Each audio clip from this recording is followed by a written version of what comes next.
Missouri, CPS Athletics, the Columbia Area Career Center, and Sticklin & Sticklin.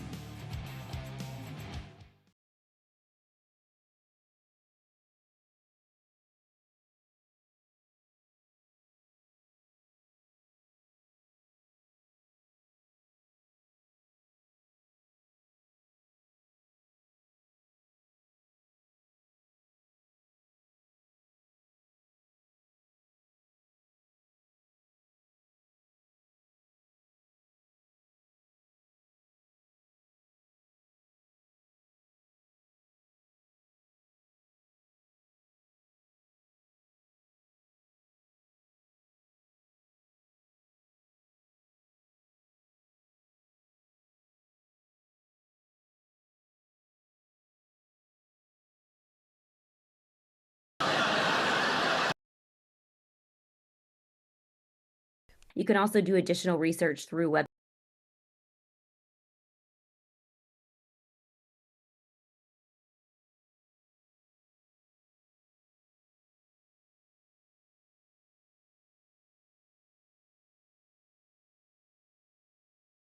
You down to the floor.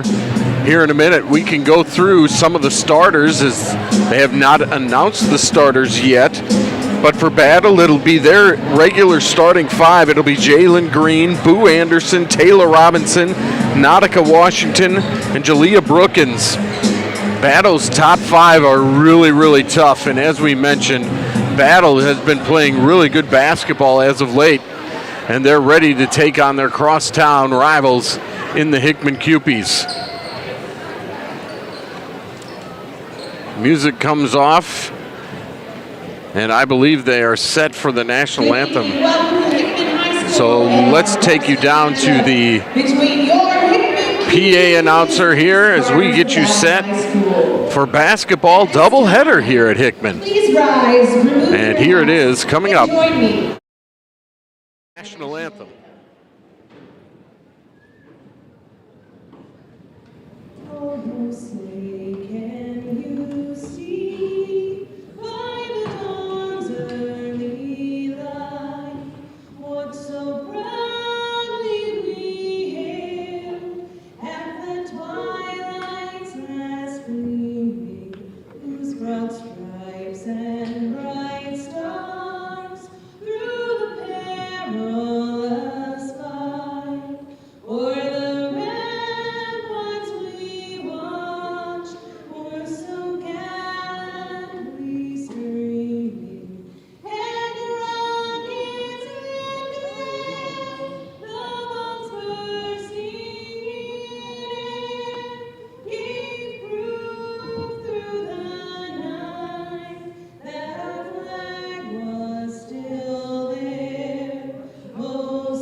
And now we'll get set for the starting lineups here at Hickman. First of all, I want to thank all of our production crew alongside Micah and I. John Hook is our producer engineer, Cooper Bryant, our director, Lucy Elfrinks, our intern, our cameras, Charlie Sample, Eliza Collier, and Cooper Myers. Thank you all for being here tonight. So here comes the Battle Spartans as they get announced. It'll be Green, Anderson, Robinson, Washington, Brookins, and all of them can score, Micah, from anywhere on this court. Absolutely, and those guards love to push the pace. I think it's going to be an up and down kind of game tonight with Battle really pushing that pace. Yeah, Dustin Young, the head coach of Battle, loves to push it, loves to get a rebound and get his guards running for sure. So it's a mixed lineup now for Hickman without Ashton Klusmeyer. Klusmeyer, the 5'11 forward, she's a senior.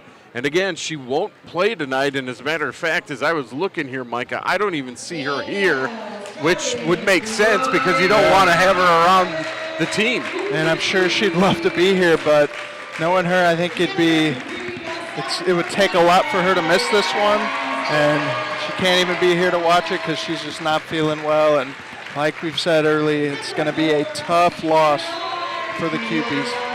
So we'll see what they do. Here's their starting lineup. It'll Amory Zappian-Patterson, a 5'5 sophomore point guard, gets in the lineup. So does Kiana Hall. Hall, a 5'9 senior guard. Jayla Griffith, wearing number 10, a 5'9 guard. She's a junior.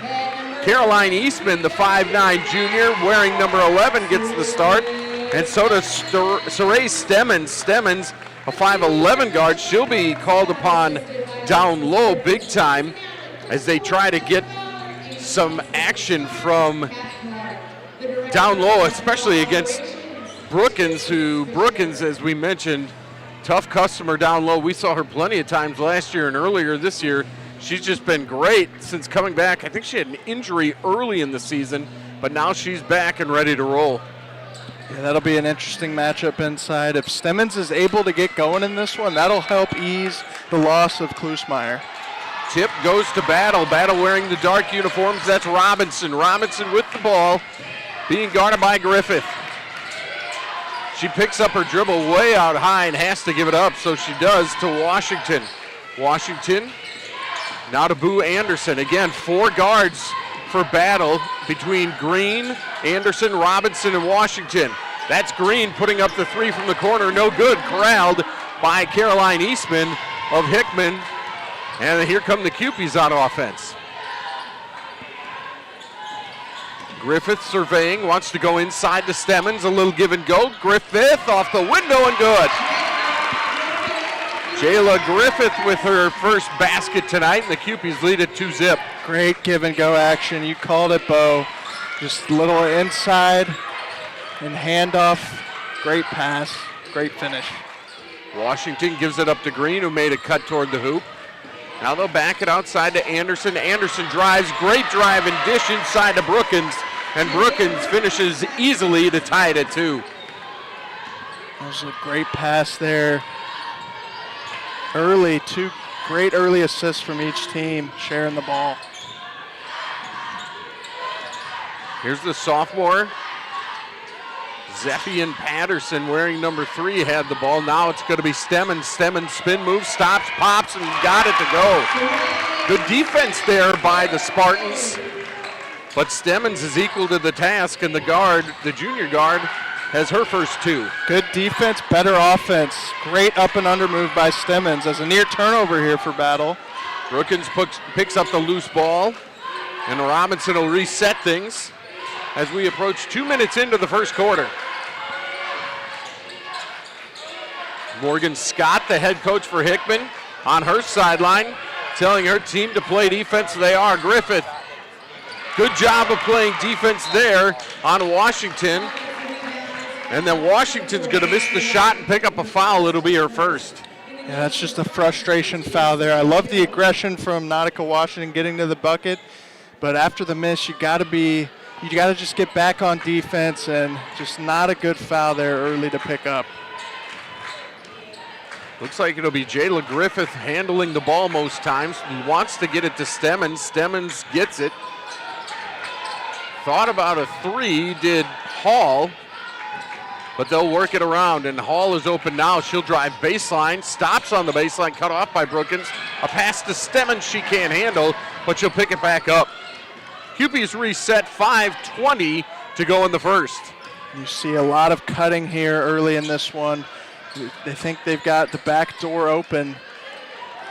And I think we'll see that all night from Hickman, just being active on offense. A lot of cutters.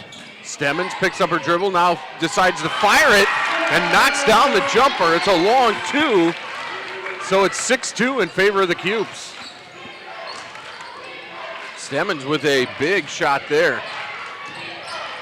Putting the ball on the deck this time is Sway Jones, who's into the game. That jumper rattles and will go down for Taylor Robinson. Great touch on that float shot. Yes, Sway Jones is into the game for the Spartans. There's a shot to the basket by Zapian Patterson. Zapian Patterson, the sophomore guard, is in the lineup because Klusmeyer is out. Washington, hesitation, takes it to the rack, can't get it to go. Brookins is there, and she'll get the foul. She's got 4. Halfway through the first, 8-6 in favor of the Cupies. Here's a 3-ball put up on the left side, and it's good by Kiana Hall. Kiana Hall hits the 3, and it's now 11-6.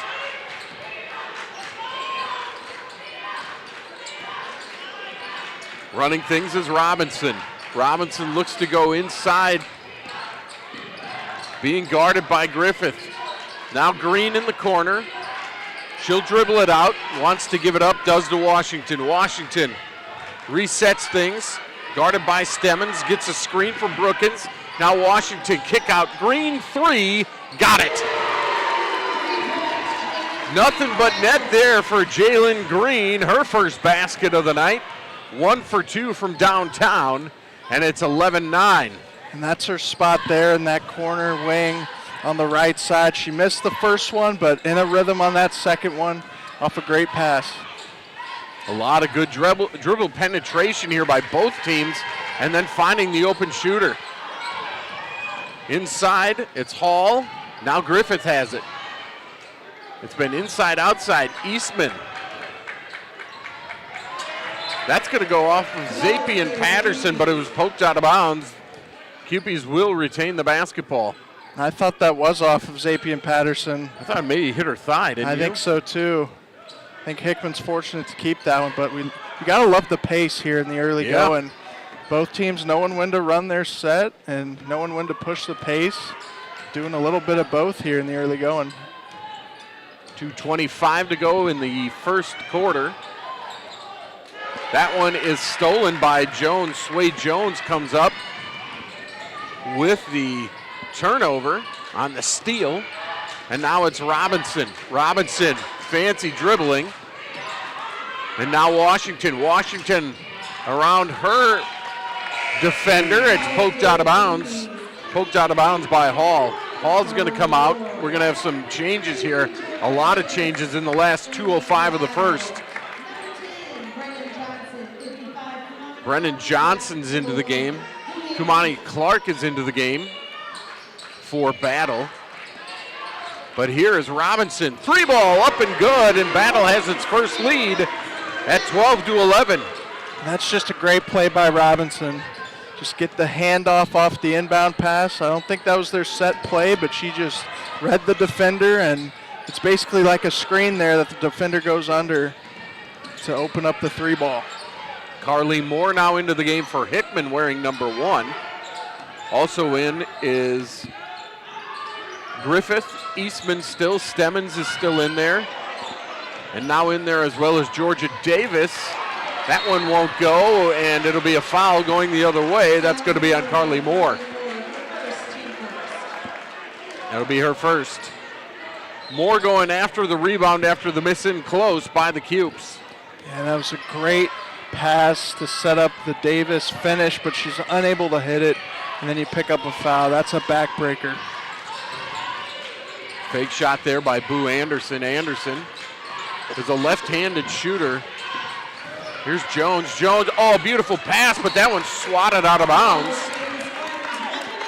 Carly Moore, I think, got that one knocked out of bounds. Yep, great clean block. A good play set up there by Battle. Better defense. Johnson will throw it in. She wants Robinson. Robinson drives into the lane, backs it back out. The 3-ball up and good. It's Boo Anderson, another 3. And it's 15-11, Lady Spartans. And these guards can really shoot it. I mean, Battle in the early going already hit 3 threes. Cross-court pass, now in the corner. This one put up and just left short by Moore. She can't get the rebound, and Battle's got it with 30 seconds to go here in the first. You got to think they'll hold for the last shot. Yep. And Anderson looked over to Coach Young, and he said, hold it out. They'll run some offense. Sway Jones has it now. Wants to go inside. Does beautiful catch and score by Kumani Clark. Clark with a great left-handed catch. Gathered and scored, and Battle leads it by 6. No reason to go for the last shot when Clark's there underneath with the size advantage. Eastman too strong on that shot, and that's the way the first quarter will end. It's going to be 17-11 in favor of Battle. We're through quarter 1. Battle 17, Hickman 11 here on the KZOU Game of the Week.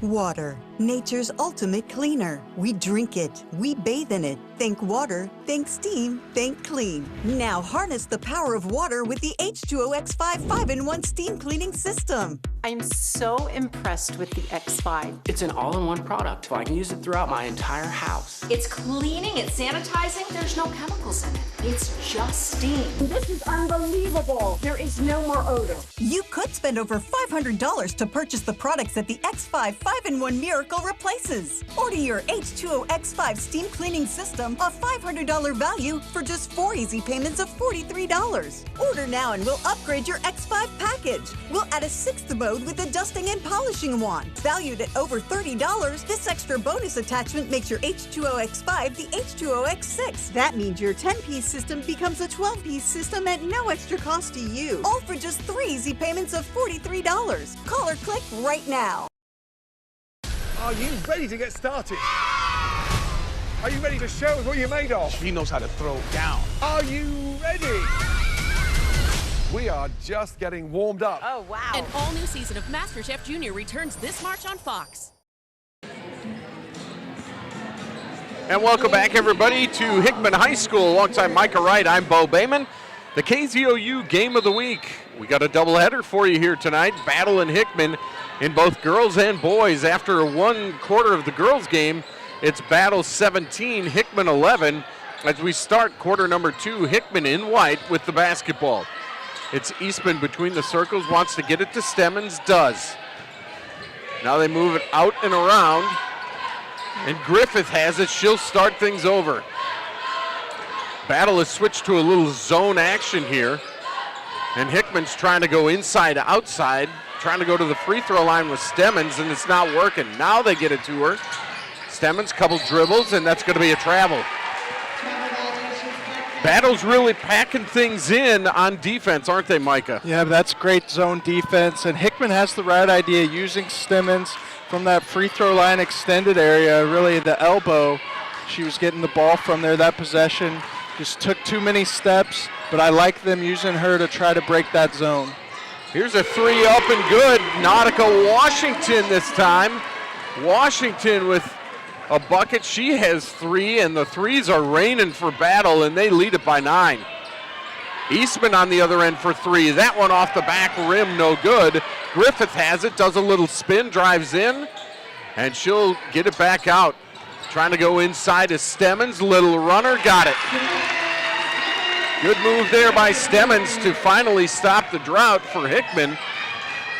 I have that as a 11-0 run for Battle.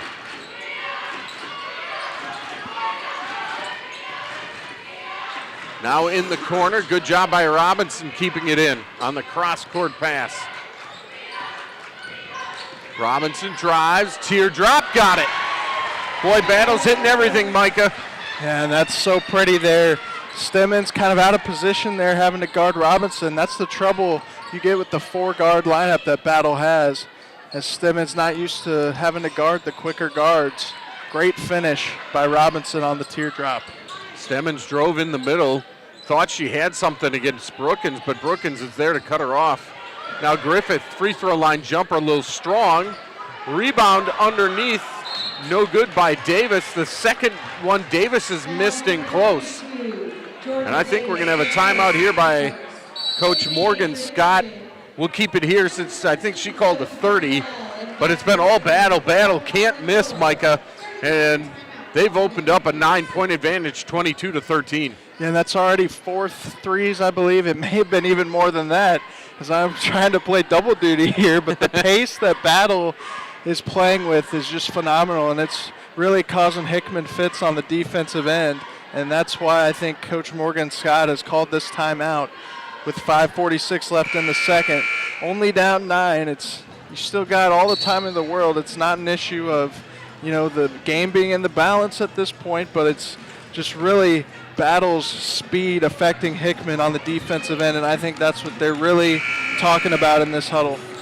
The other thing that Battle's doing very well is their guards are driving into the paint, then dishing out, and when there's an open three, they're knocking it down. Absolutely, and I think Hickman's just got to play the shooters tighter. I think that's what they've been talking about, especially in that timeout, is they can't help too far out. Yeah, that's right. Washington being guarded by Stemmons, now Green. Around to Robinson. Robinson drives baseline. A little runner won't go. Rebound goes outside, and Karam's right to Boo Anderson. She'll give it to Washington. She drives, no good. Rebound, Brookins underneath. That's Brookins just being tough. She got the board and put it back up and in. Yeah, her second offensive rebound of this game, and tough she was on that one. She wanted it the most, she got it, and she got 2 more points. She's got 6, and there's a turnover by Hickman as Stemmons had the pass go right through her hands. Now Robinson drives, cut off, tries to get it back outside, does to Washington. Washington gives it back to Robinson. And Robinson near half court sets thing up. Anderson wants to go inside Brookins. Brookins fouled. Good catch again by Jalea Brookins, and she'll go to the line. And Sophie Parnell's into the game, picked up that foul. She was just a touch late helping on that lob inside. It was a great pass to set up Brookins with an easy look, and then she got fouled. Just got to time that out a little quicker.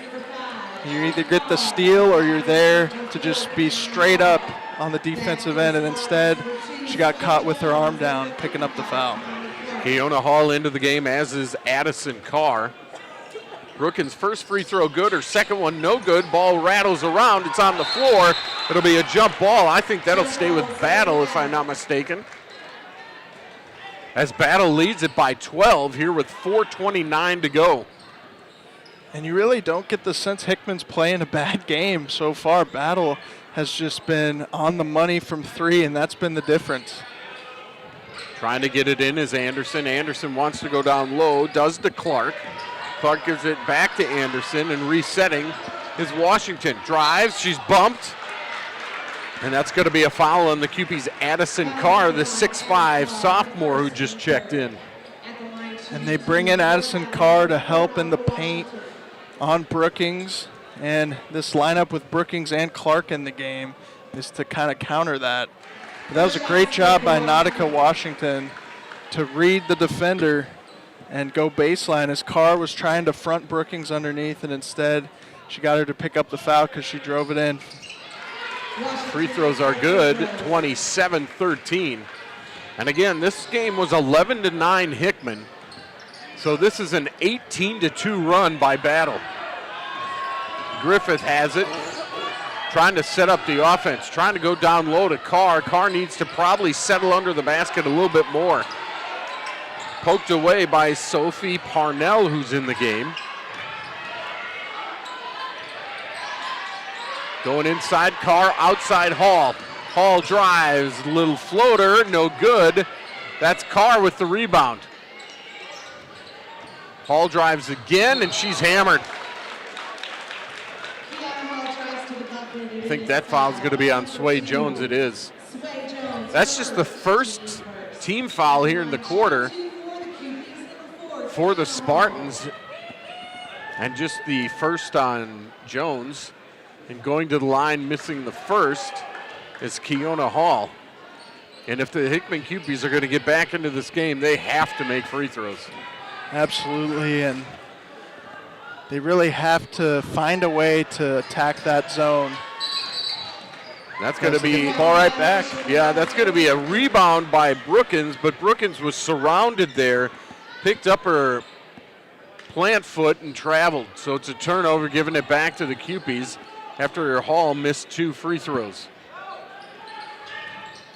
Inside, Hall goes up and under. That's a nice move.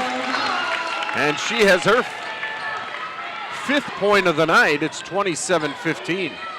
Great up and under move. Clark was there in good position. She just went up and under and able to get the Cupies 2. Washington pounds it on the floor with the right hand. Wants to go cross court. Does, but Jones had made a cut, and that one will go out of bounds. It'll be another turnover back to Hickman. Carr comes out. Parnell is still in. So is Griffith. Hall is in. Carly Moore and Stemmons back into the game for the Cupies. Hall fakes inside, back to Stemmons. Stemmons wants to drive. Instead leaves it for Griffith. Griffith 3-ball, no good. Moore's underneath to grab a rebound. And Stemmons will tee a 3. That one no good. Now the rebound, it's Parnell, and it's also Johnson. And it'll stay with Hickman on the jump ball. Brendan Johnson there for Battle. Great fight on the offensive glass last couple of possessions. Just unable to capitalize off of the second chances. We'll see if they can here. Dribbling it back out, and now the Cupies will reset. Try the give and go again. Griffith is cut off. Stemmons really wants to go to the basket, I think, but she needs to be a little more aggressive. Here's Moore. That shot is blocked by Green and taken down by number 3, Taylor Robinson.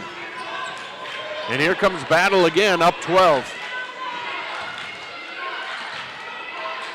Green has it, corner, Washington 3-ball, book it. Nautica Washington knocks down another one. She has 8, and the lead is 15 as Battle is doubling up Hickman. Stemmons in the lane, no good, but she got her own rebound. Hall dribble drive, backs it out. Stemmons drives again, that one won't go. And Battle has the carom with Johnson.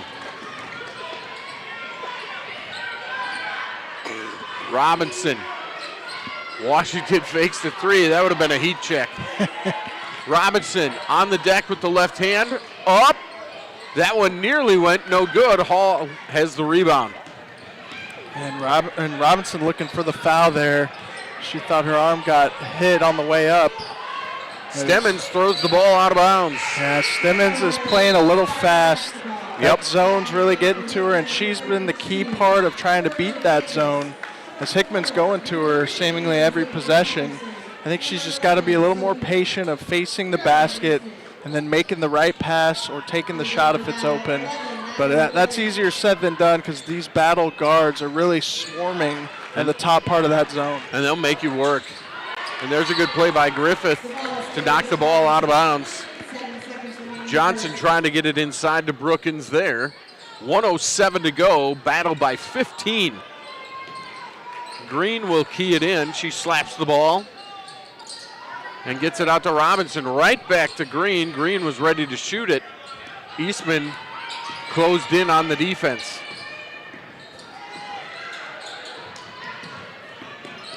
Green has it back to Robinson. There's a drive and a pass down low to Brooke, and she can't get it to go, but right there on the weak side is Nyla Warren. And Warren, getting her first minutes of the game, has a rebound and a putback. Yeah, and a great pass by Warren to set up Brookins inside, but off the miss, Warren's right there to put it back up. She created that play basically by herself. Great job by Nyla Warren. Moore has it, double teamed, wants to give it up, does to Griffith. Griffith made a cut, and nearly it was a turnover for Hickman. Griffith will shoot it, and I think this is going to be a jump ball. It will. It'll be Battle basketball with 12.9 to go. Zapian Patterson nearly threw that one out of bounds, but it was caught. And now a 30-second timeout called by Dustin Young as he'll talk it over with his Spartan club as they lead at 32-15 with 12.9 to go before half. They've been really, really good and really, really solid on both ends, Micah. Absolutely. We knew they were going to push the pace. It's really been the three balls that are carrying their offense, but they've gone inside when it's been open, and their guards are just so smart and so crafty. And every possession, it seems like they know what the right play is and how to get there. So 12.9 to go. We'll see what Coach Young has drawn up for his squad. Wait a minute. They had a little time come off the clock. It was 12.9. It says 10.6 now. They fix it. Good catch by this officiating crew. No question. Those are very important. So we'll see if they let the ball roll here up the court. Yep. Green passes it in to Robinson. Robinson picks it up as she's guarded by Griffith. Now to the left hand on the outside. Boo Anderson inside to Brooke, and she's fouled, and she'll get it to go. The Battle crowd loves it. A beautifully executed play as Brookins with the great catch off the pass from Boo Anderson. She finishes, and she's fouled. She'll go to the line. And that's what happens when you don't guard using the baseline as your friend. Can't give the offensive player the baseline, otherwise it opens up their teammate, and that's what happened there for the and one. Griffith can't get a shot off. It's a 20-point Battle lead at halftime, 35-15. And again, just want to reiterate this. This is a 26-4 run to finish the first half. It was 11-9 Hickman, and now it's 35-15. Yeah, it was an onslaught, and it really did not stop. This Battle with their biggest lead of the game going into halftime. And the story is just their four guards, all four of them between Green, Anderson, Washington, and Robinson. They've all been phenomenal, and they're shooting the ball great. Yeah, no question. And Brookins has 10 points as well. So when it's not falling, she's there on the inside. We'll take a break. We're at halftime of the girls' game between Battle and Hickman. It's Battle 35, Hickman 15. You're watching the KZOU Game of the Week. Hi, I'm Charlie Sticklin. And I'm Sarah Sticklin-McDonald with the Sticklin & Sticklin Law Firm. And I'm Mizzou Basketball's Nick Arner. From my court to our court. Trust in a winning team. At Sticklin & Sticklin, all we do is personal injury. We've earned millions for our clients since 1991. So when sorry just doesn't cut it, give us a call. Sticklin & Sticklin. It's a slam dunk. The average cost of hearing aids is nearly $5,000, but now you can buy a full pair of rechargeable, wireless, nearly invisible, easy to use, and comfortable hearing devices for only $99, but only from Audient. It's easy to use. They're small. A pair of $99 Audient Atoms can be sold over the phone without having to see a doctor or audiologist. Call to order. 1-800-367-0217. It's me, Artie. Come see what I collected from the Creative Galaxy in my idea box. Transform your world. Will you help me make art? Each one of our journeys keeps us young. Before you throw it away, hey, I have an idea. Think outside the box. We'll never get older. Each one Go be amazing! Give your cardboard box another life. Recycle. Back here at Hickman High School, we're inside the crib. The Cupies trailing the Spartans here in the girls' game. Battle 35, Hickman 15. That second quarter, Mike, was a 18-4 Battle advantage. 4 points for the Cupes, 18 for Battle. Yeah, it was really both ends of the floor, just dominant. And Hickman got the timeout kind of in the middle of that run to try to cool them off, and it did not work as the lead grew to 20. And it's really just all of their starters are just feasting on Hickman. As Brookings with 10 points, and I have her with 5 rebounds. She might have a couple more than that, as she's been active on the defensive end too. But a couple offensive rebounds and putbacks from Battle and all those threes. Yep. I mean, they are so tough to defend as it is, and if they're hitting threes, it makes it that much harder. Green has 3 points. Robinson, I know, has 7. Nautica Washington has had a good night. As we mentioned, Brookins has 10. For Hickman, you're not getting much scoring anyway. You got 5 early from Keona Hall. 2 points for Amory Zapian Patterson. 2 points also for Jayla Griffith. Caroline Eastman had an early 3, I believe, but they're going to need much, much more if they want to come back here in the second half. And again, we should point out, one of the better players on the Hickman team, Ashton Klusmeyer, not playing. I'm not sure that it's a 20-point makeup there but right. in the first half, but nevertheless, it's a big story. But it makes a difference, and I mean, what we can't measure is the mental effect that it has on their team, and you hope, from a coaching standpoint for Morgan Scott, that your team isn't going to be affected. But when a team like Battle is on the run that they're on, you look to your best offensive player to kind of get you out of it and lead the charge.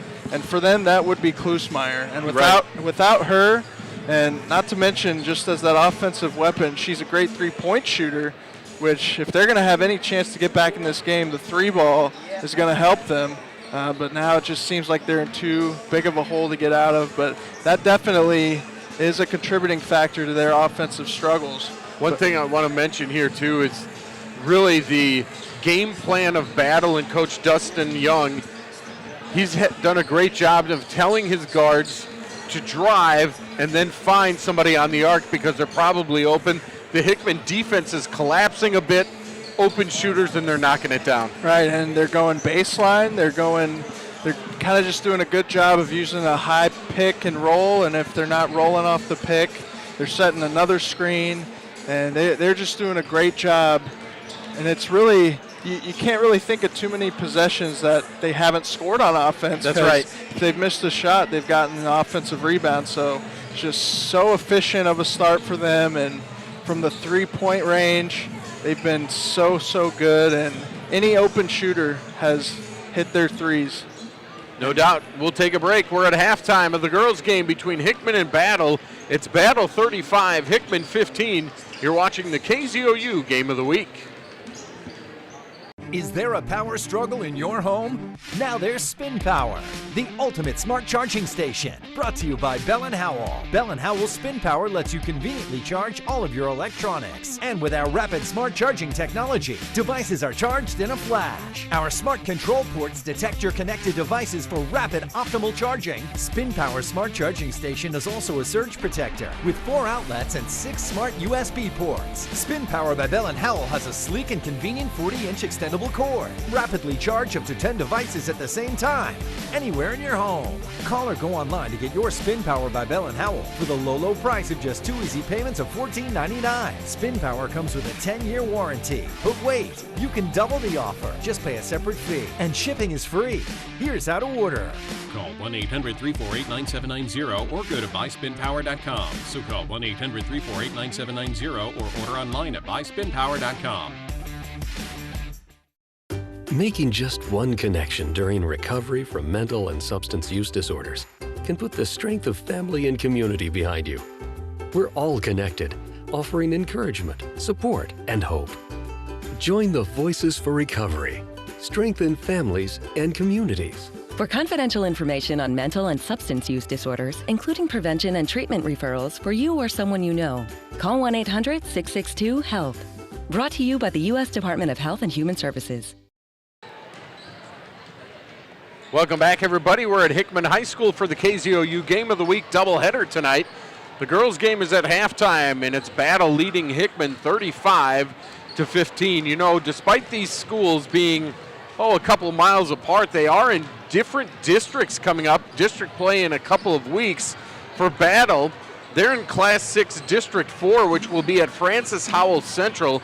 Battle came into tonight at 15-9. They're joined in their district by Francis Howell Central at 12-9. Francis Howell at 16-7. Fort Zumwalt North is 3-18. Fort Zumwalt West is 21-3. Liberty of Wentzville is 16-8. Timberland is 9-15. And Troy Buchanan is 21-3. So a couple of really good teams there. For the Cupies, theirs will be at Blue Springs South. That's Class 6 District 7.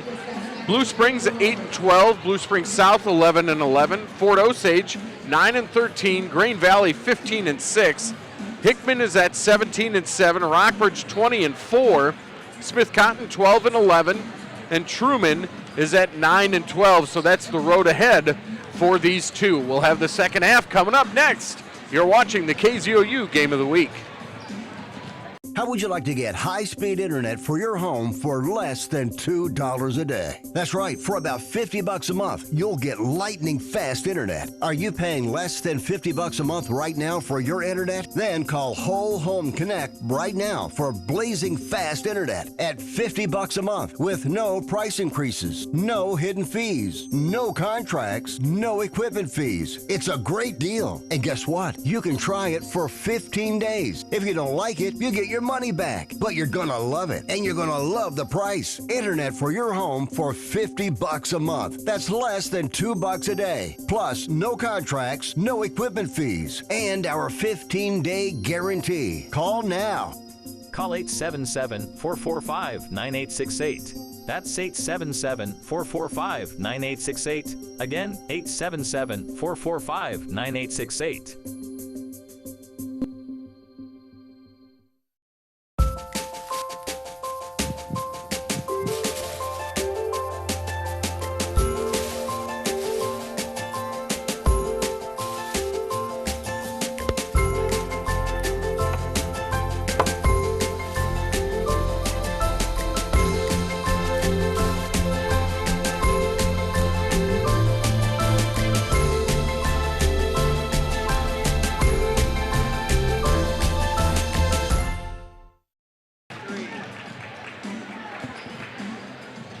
We are back at Hickman High School. It's Micah Wright and Bo Bayman here. Glad you could join us for the KZOU Game of the Week. We are set for the second half. Hickman will have the ball first, down 20 against Battle here at Hickman High School. Stemmons gets a pick, stops, pops, and hits. That's a good start for Hickman. They're going to need a lot of that as Saray Stemmons has another basket. Now a turnover. Stemmons, 4 quick ones. And Stemmons is in double figures with 10. That's one way to cut in the lead. Why not get 4 points in the first 20 seconds? That's a near turnover, but Brookins has got it underneath.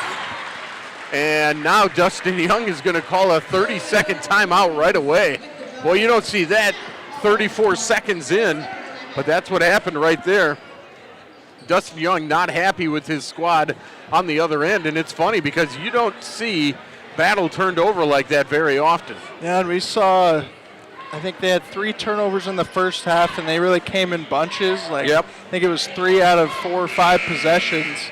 They threw the ball away, so, you know, this could just be the quick timeout, knowing that they kind of, when they get in these positions, they kind of tend to become careless, and it just keeps building on and on. So I like the timeout. Why not, you know, less than a minute in, give up 4 quick points and just calm the storm, even though you were up 20. Just knowing that it could get out of hand quickly if you're careless with the ball. That's right. It's back to 18. Looked like Caroline Eastman may have had the turnover on the other end, but she couldn't come up with it, and Brookins was there. Yeah, it really was. She was in good defensive position. There's a 3 ball from Griffith, no good. Rebound on the floor now, and it's a tie-up. That'll go to Battle. Great early adjustments by Hickman, though, in the second half. You saw the first possession, they screened one of the zone defenders Green looks to get Stemmons open. Green looks to throw it in, does. Hickman putting on some full court pressure. That one thrown away. Griffith with the turnover. Stemmons 3 ball, no good. Knocked out of bounds off the official, and it'll go to the Lady Spartans. Washington wants to throw it in. This time she does. And it's Boo Anderson bringing it up. Now Spartans with numbers. Anderson will just flip it up and in. Nobody stopped ball, and she goes straight to the rack and scores. And after all that's happened, we're back to a 20-point advantage. Handoff between Stemmons and Hall. And Stemmons takes it, but she's fouled. Fouled by Washington. And Washington thought she got the ball there, so I thought it was a clean block. But Stemmons has really been great to start this third quarter. It's almost like Coach Morgan Scott said, hey, you got to be more assertive. Yeah, and we've talked about how important she is in beating the zone. She misses a pair, rebound by Brookins. Brookins will get it to Robinson, who brings it across. Oh, Robinson's stutter step was beautiful. I thought she was going to take it straight to the rim. I did too. I mean, these guards are just so crafty. Seem to have all the tools in their bag, whether it's handling the ball, shooting the ball. This time she will take it. It is touched out of bounds that time. Good hands by Jayla Griffith. It'll stay with Battle. Robinson looks to throw it in. She's going to get it to Brookins and get it right back. Now in the corner, Washington. Spartans can afford to be patient on offense. And they'll do so here. Want to get it inside to Brookins. They do, and she's fouled by Zapian Patterson. Patterson had picked up Brookins on a switch. Actually, they're going to call that on Hall, apparently. I thought it should have been on Zapian Patterson. I agree with you. Nevertheless, Brookins steps to the line and knocks one down. And that's been a big story, too. Battle's been pouring in their free throws. Yeah, Brookins she's now 3 of 4. And just as we say that, there's the announcer jinx. The old announcer jinx. But 5 of 7 to start. And they've really been attacking the rim. So I think we'll see more free throw opportunities as we go along. Hickman needs some points in a hurry, down 40-19. Stemmons cut off. Hall, she's cut off. Good defense by the Spartans. Hall drives, Stemmons inside, it'll go. Saray Stemmons with 12. She is 12 of the 21 for Hickman. It's pretty impressive, especially after a tough early start. Whoa, what a finish. What a finish there by Taylor Robinson with a right hand. Could have been a foul too, as she's kind of holding her hip. So there was definitely contact on that finish. Stemmons off the spine, no good. Rebounded by Sway Jones. And here comes Battle again. Robinson backs it out, slows it down. 4:44 to go. Battle doubling up. Hickman here in the third quarter. Robinson just dribbling with the basketball. Now Anderson. Anderson off the window, no good. Rebounded by Griffith. Hickman wants to run because they need points. Eastman catches it.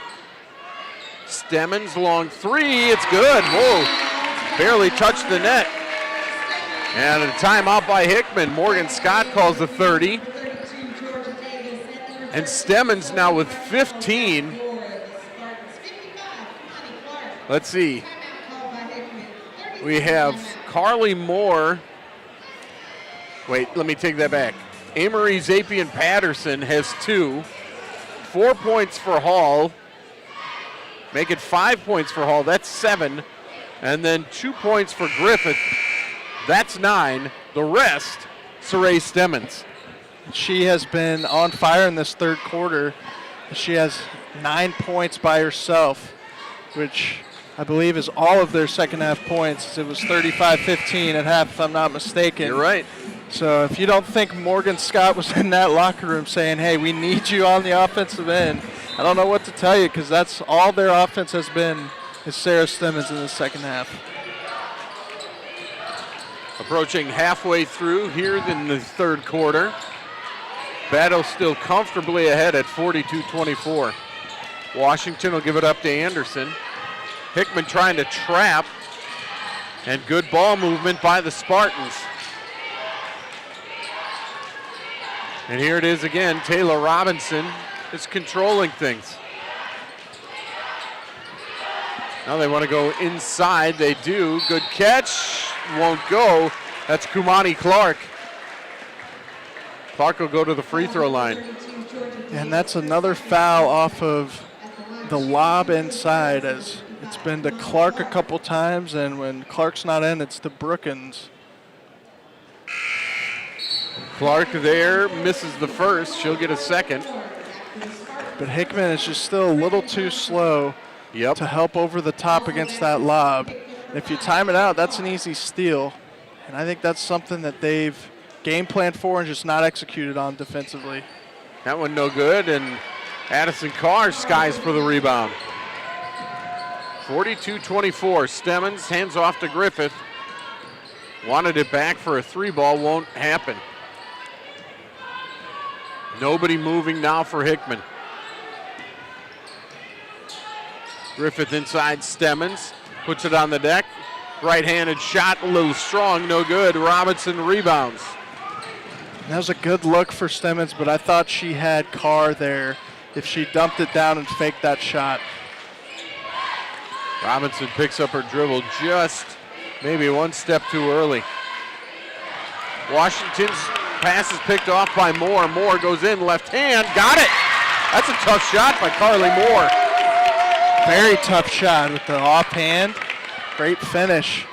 And now Hickman's getting charged up defensively. It's another deflection there. Stemmons not only active on the offensive end, it's great effort. Almost coming up with that steal. And I think Battle's just got to run some clock and run their offensive sets here. 2:45 to go here in the third quarter. Robinson guarded by Moore, and she's just dribbling. And no reason to rush. Yeah, right. Robinson wanted a pick and roll, instead step back three. How about that one? My goodness. She has 12 and a three ball again when they need it. I mean, with the step back, how do you defend that? Stemmons inside the free throw line to Carr. Carr's fouled. She can't get it to go. Good catch there by Addison Carr.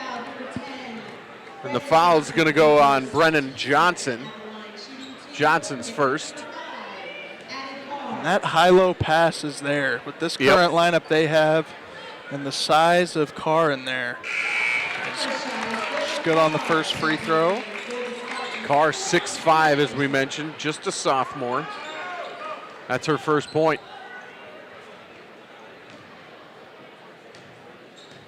Let's see, 2 team fouls each way here in the third quarter with 2:13 to go, and that's a sophomore stepping up and making a couple. 45-28. Anderson being guarded by Moore. Wants to get it to Robinson, does. Robinson across half court. Sway Jones, three ball, rattles home. And it's another one from downtown for the Lady Spartans. And that's the downside when you full court press. You're slow to get back because you don't have as many defenders. And as great as Battle's shooting it, that's going to be tough to defend with the three ball. Inside-outside game. The three ball won't go for Parnell. Good pitch and catch with Carr. Stemmons wants to go to Carr. Carr catches, scores. That's exactly what you were talking about, Micah. Yeah, that's there. With this lineup they've got in is almost another steal. 3-on-1 instead for Battle, and they'll throw it out of bounds. That was Anderson thinking that Johnson would cut to the basket. She didn't. And the pass goes out of bounds. Hickman down 18 with 1:22 to go in the third. Coach Morgan Scott's really encouraging her team. She's loved what she's seen here in this third quarter. And I think mainly offensively, They're starting to really get after this zone. And the pass was there again to It sure Carr. was. Now the other way. That's right, Carr to Stemmons, and Stemmons cuts to the basket with a minute to go. It's 48-32. Addie Carr with a good pass. Now behind him it's Green. Green layup, good.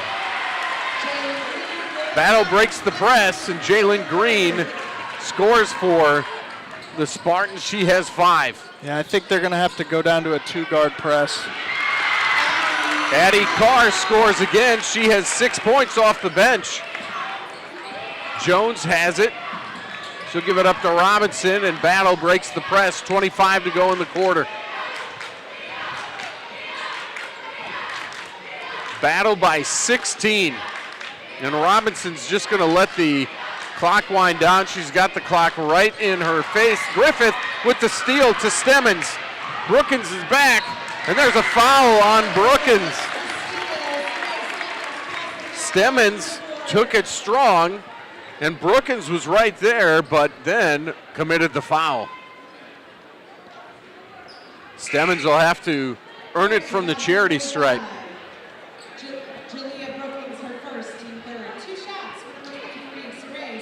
But if Stemmons can make this, all of a sudden, Hickman's carved off 6 points here in the quarter. First one's good. And they're up to 20 points in the quarter. All thanks to Saray Stemmons, who's at the free throw line. Stemmons' second one is short. She has 18 points. Clock winding down. Washington with 3, with 2. Stops, pops. It's blocked by Carr, and that'll be the end of the third quarter. It was a good shot by Washington, but better defense by Carr, who stepped out and swatted it. We're through 3. It's Hickman trailing Battle 50-35 on the KZOU Game of the Week. Hi, I'm Charlie Sticklin. And I'm Sarah Sticklin McDonald with the Sticklin & Sticklin Law Firm. And I'm Mizzou Basketball's Nick Honor. From my court To our court. Trust in a winning team. At Sticklin & Sticklin, all we do is personal injury. We've earned millions for our clients since 1991. So when sorry just doesn't cut it, Give us a call. Sticklin is Sticklin. It's a slam dunk. Well, this is it. So this is your room.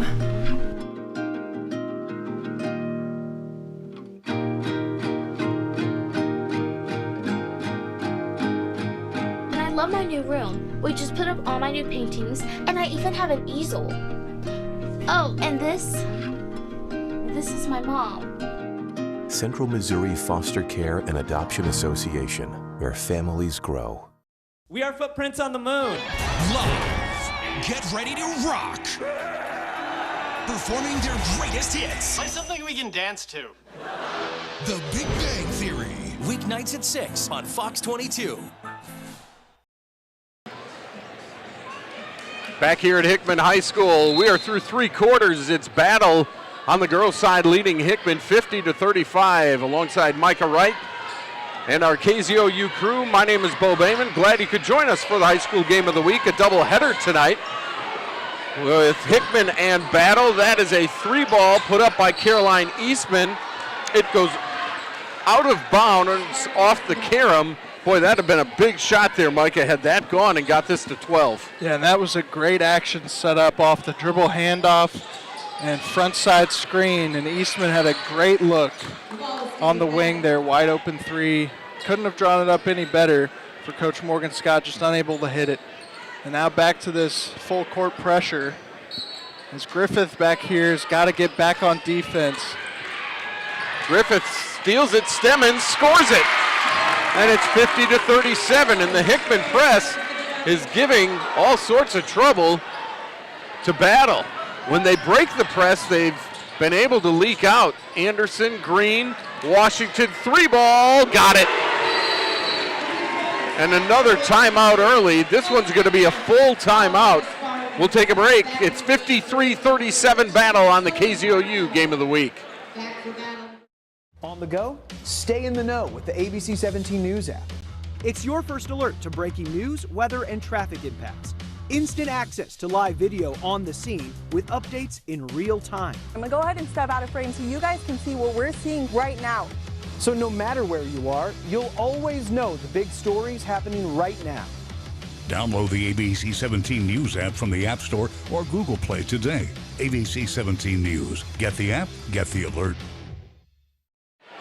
Back here at Hickman High School, this is game one of a doubleheader between Battle and Hickman, the girls' game.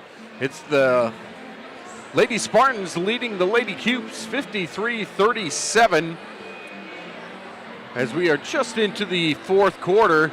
But so far it's been a shooting clinic, especially from three-point range for Battle, Micah. My goodness, it has, and all their guards have at least hit 1 3. Washington's has 3 on her own, Robinson with a pair, and then Jones, Anderson, and Green each have made one. As a team, they're 8 of 11 from downtown, if I'm not mistaken, in this one. And that's really the difference, because Hickman, I think, has only hit 2 threes in this one.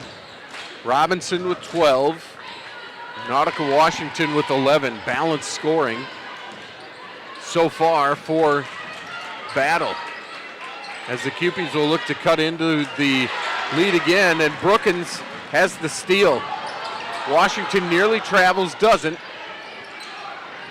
And back out, that shot no good, rebounded by Stemmons. Stemmons will look to push, but 3 Spartans back.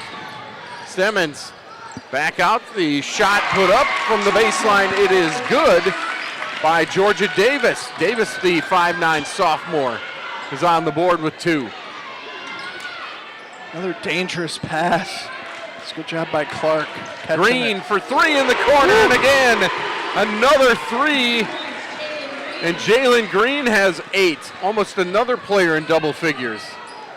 Her second 3 as well.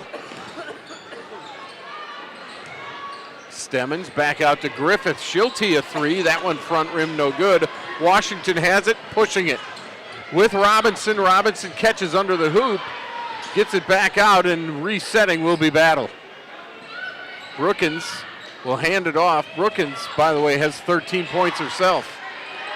And that seems like an afterthought with all the threes, but she has been tremendous. Really picking her spots, getting the right matchup on her. Green puts it on the deck, drives a little too strong. That one's tapped out of bounds. It'll stay with the Spartans.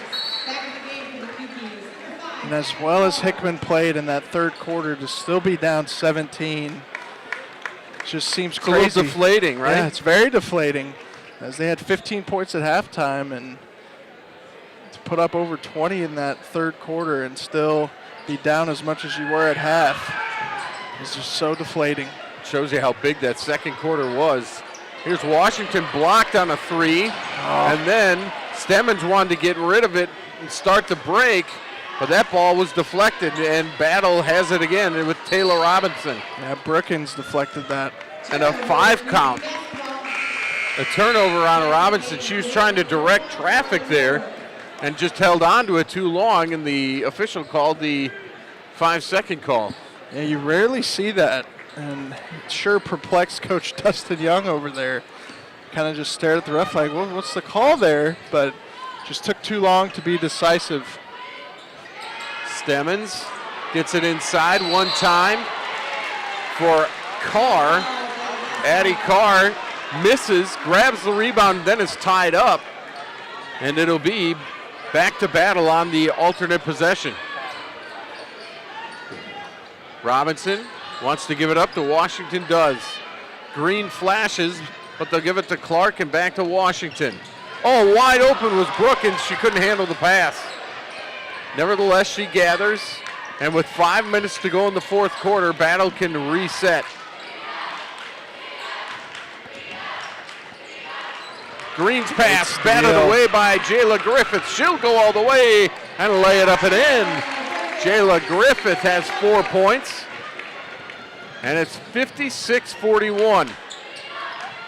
Great job by Robinson, though, right after the make to push the ball down court so Hickman can't set up their press. Robinson to Green, and Green double dribbles. Want to thank our behind-the-scenes people, our producer engineer John Hook, our director Cooper Bryant, Lucy Elfrink, our intern, Charlie Sample, Eliza Collier, Cooper Myers, Micah Wright is our color analyst. My name is Bo Bayman. 4:28 to go in the fourth. Cupie's looking to cut into this 15-point battle lead. It's Moore. Dribbles to the top of the key and then throws it out of bounds off the hands of Griffith. And I think that Morgan Scott will want a timeout. You can see it there. It's going to be a full timeout. We'll take a quick break. 4:17 to go in regulation. Battle 56, Hickman 41 on the KZOU Game of the Week. On the go, stay in the know with the ABC 17 News app. It's your first alert to breaking news, weather, and traffic impacts. Instant access to live video on the scene with updates in real time. I'm gonna go ahead and step out of frame so you guys can see what we're seeing right now. So no matter where you are, you'll always know the big stories happening right now. Download the ABC 17 News app from the App Store or Google Play today. ABC 17 News. Get the app, get the alert. Back here at Hickman High School, that's at Get the App, Get the Alert. That was helpful today with all the snow we had around noon. It was. All the car accidents going on. ABC 17 with the alerts for you. And, of course, the great weather team there with Chance, John, and Jessica Hafner and the whole crew. Thank them for that. We thank you for joining us here at Hickman High School on the KZOU Game of the Week. Again, it's a double dip tonight. Boys and girls battle at Hickman. We are in the fourth quarter of the girls game, and it's battle 56, Hickman 41 battle in the dark uniforms with the basketball. Almost a steal by Eastman there. It's Morgan Scott jumping up in the air saying, we had that steal if we turn around. Hickman's been very aggressive defensively. A lot of those tip balls, just unable to come up with it, is now an and one. And one there by Boo Anderson. Anderson took it strong, and she's going to get the foul against Addie Carr. That's her second. And just like that, Boo Anderson will go back to the free throw line. Anderson misses the free throw. She has 5 points, but the lead balloons back to 17 halfway through the fourth. Griffith inside, a little inside-outside by the Cupies here. As Parnell was open underneath, she didn't want to shoot it. Griffith does, rebound, fought for, jump ball, it'll stay with Hickman.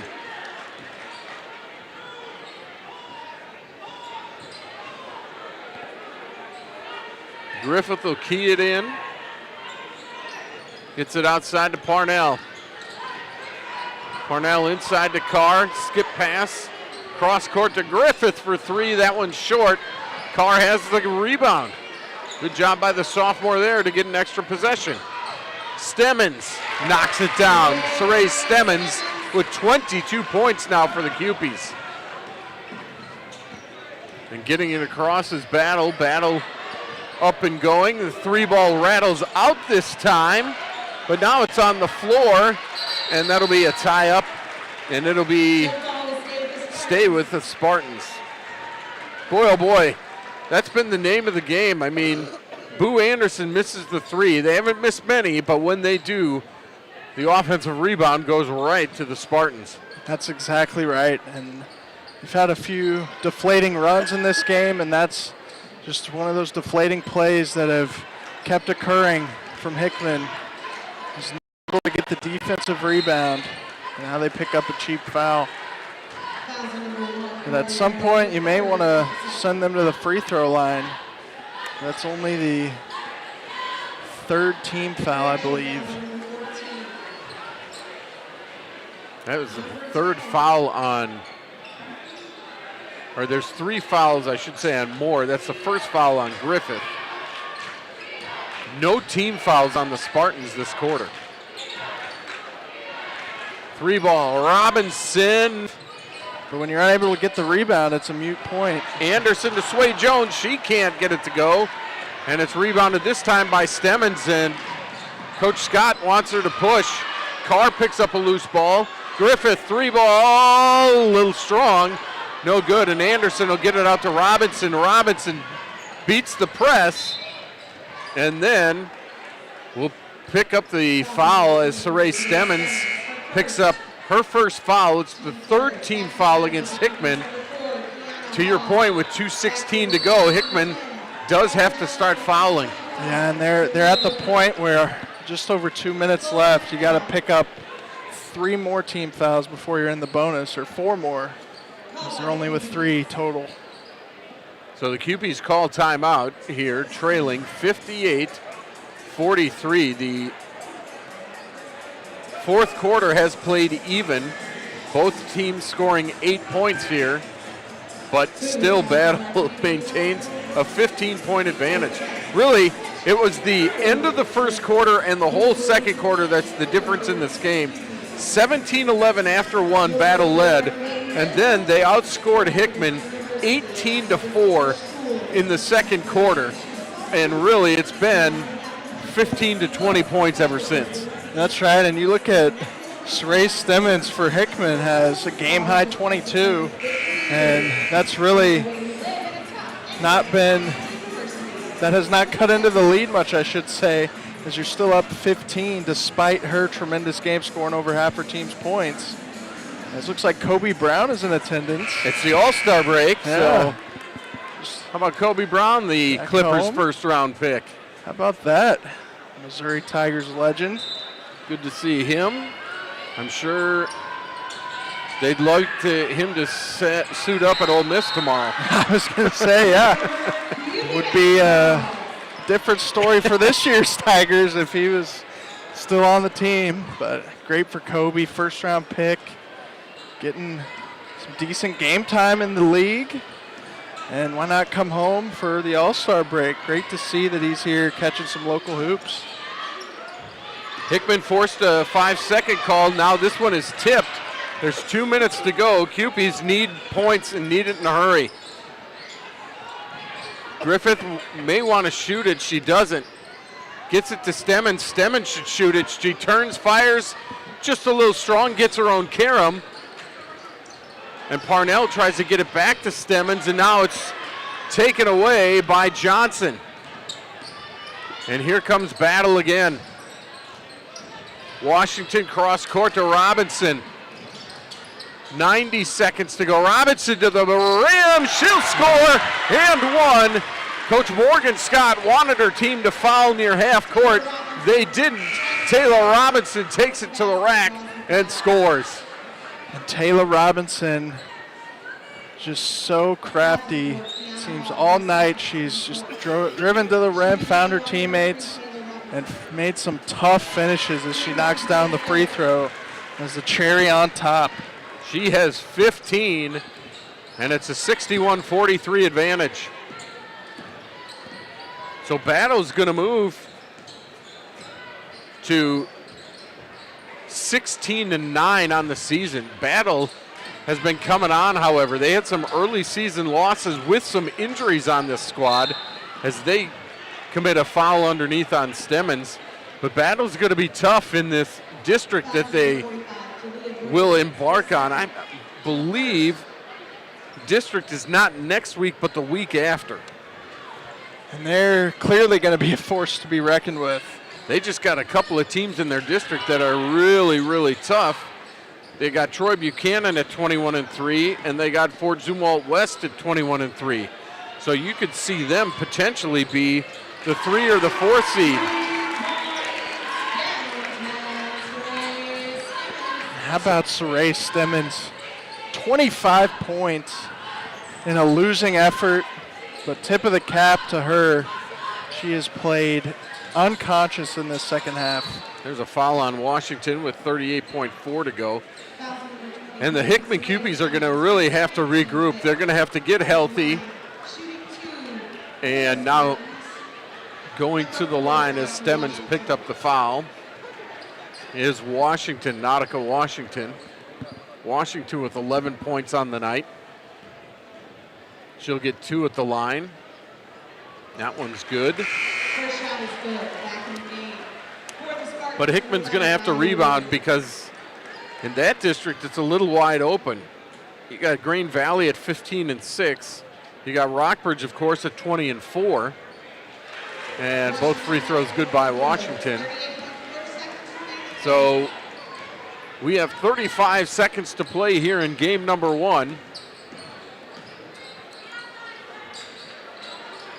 As Hickman moves it around, Moore can't get it to go. Rebounded by Sway Jones. And Battle will look to just dribble this one out with 20 seconds to go.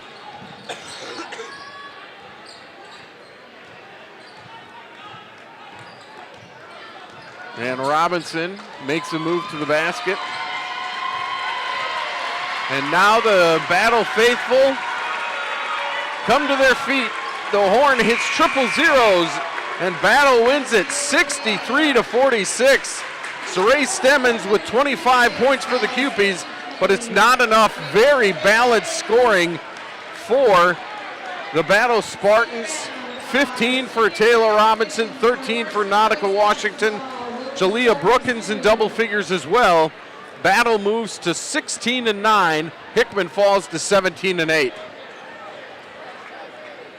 And again, it's a big second quarter, Micah. That's the difference in this ball game. Yeah, and it's the three-point shooting and great inside play by Brookins. Really just their 5 starters just carried this entire game, and they didn't play too many others as just the 4 guards dominated, Brookins dominated, and come away with a massive road victory. And big cheers for Coach Dustin Young. Dustin Young looks like he hit a milestone tonight. His team, the cheerleaders, all came out to congratulate him. But that's a big win for Battle, as Battle wins this one 63-46 in game 1 of our doubleheader, as the boys game will come up next. But this is time to take a break. Our final score in game number 1, Battle 63, Hickman 46 in the girls game. The boys game on deck. You're watching the KZOU Game of the Week from Hickman High School right here on KZOU. Looking to start fresh with a new career? With JobPoint's variety of trades programs, you can reach your employment goals in just 8 weeks. Prepare for work in the booming healthcare industry with our Certified Nursing Assistant course, or refine your computer skills in our Office Technology and Support class. Other courses include highway and heavy construction, carpentry, and heating, ventilation, and air conditioning. Visit jobpoint.org or call 573-474-8560. JobPoint, focused on employment. I don't believe the future has to wait for the future. I destroy brain tumors with nanoparticles. I see breast cancer others can't. I create a biotech revolution with smart cancer drugs. I speed life-saving discoveries to life. I am the miracle of science with soul, and I live in City of Hope. Being empowered starts with getting informed, looking closer. 1 in 8 women will be diagnosed with breast cancer in her lifetime. But many of us don't know there are different types of breast cancer with different characteristics. That was me.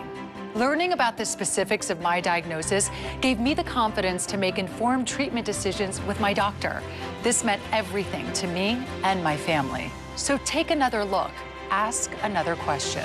Learn more at notonetype.org. I'm here to make things quick and easy. All the nonsense. I'm right. You may be right, but you're not smart. Please, Judge Judy, hear my case, please. I will be quiet. No, I'm done with you. Meets no nonsense. I'm not here to argue. I'm here to rule. Fibber, fibber. You know that I'm not buying what you're saying to me, but I'm going to let you dig your hole. Justice, Judge Judy style. I always have the last word. Judge Judy, weekdays at 4 on ABC 17 KMIZ.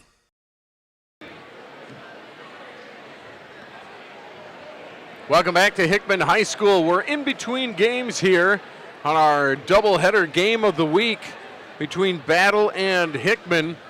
You see Kobe Brown of the Los Angeles Clippers back in town for the All-Star break. Good to see him. In our first game, the Battle girls get very balanced scoring and have no trouble with the Hickman ladies. 63-46, the final score there, alongside Micah Wright. My name is Bo Bayman.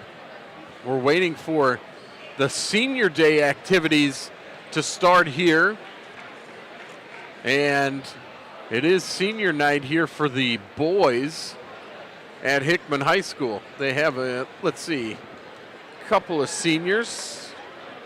You have Adam Calvert, Isaiah Bonaparte, Jimmy Townsend, Langston Stroop, Diego Romero Perez, Josiah Griffith, and Devontae Bussey, Kenny Jackson. So they got more than a couple. Yeah, quite a few. They got quite a few on the old roster for Hickman. 1, 2, 3, 4, 5, 6, 7, 8 seniors. Now Battle we should talk about as well. We can talk about the Battle boys. Battle boys ranked number 2 in Class 6, behind only Oak Park, who they lost to the other night by 2 points. 61-59, the final score there. It's been quite a year for the Battle Spartans. And they've really been building this. I've loved doing their games the last couple of years and just seeing this program grow. And they kind of play a bit of a similar style to the girls, where they're going to push the pace and they're going to hit outside shots, and they're just really so talented, well coached. It's going to be a fun one here, seeing how they respond from that tough loss. As you said, tough, close loss, and then changing gears, playing in a road environment like this against a rival. And Hickman's been a team that's been struggling a little bit. As you saw right here on KZOU earlier this week, Rockbridge took it to Hickman. And dropped the Cupies in the crosstown rivalry.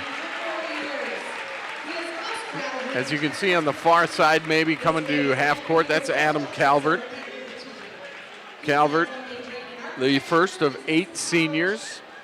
But since we have time, we might as well honor all of them tonight. Coach Trey Logan out there to take a picture with the Calvert family. The second one will be Isaiah Bonaparte, if they're going in numerical order. It is.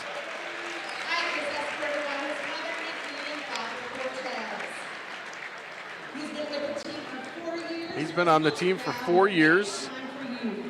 His proudest accomplishment at Hickman said, "I make time for the youth. We played at 2 a.m. at Norm Stewart Classic in 2021. That's my favorite basketball memory that I'll always remember." And his advice for the future Cubes, don't dwell on the past. That's pretty good, especially for his team right now. Yeah. His team has got to look forward. Yeah, you can't dwell off that rival loss to Rockbridge.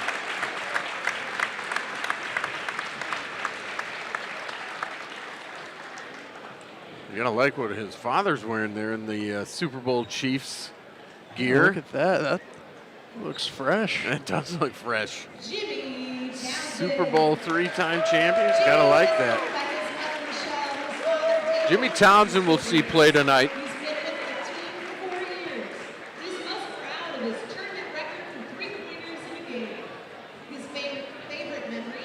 He plans on playing basketball somewhere after this. And he likes the phrase, be consistent.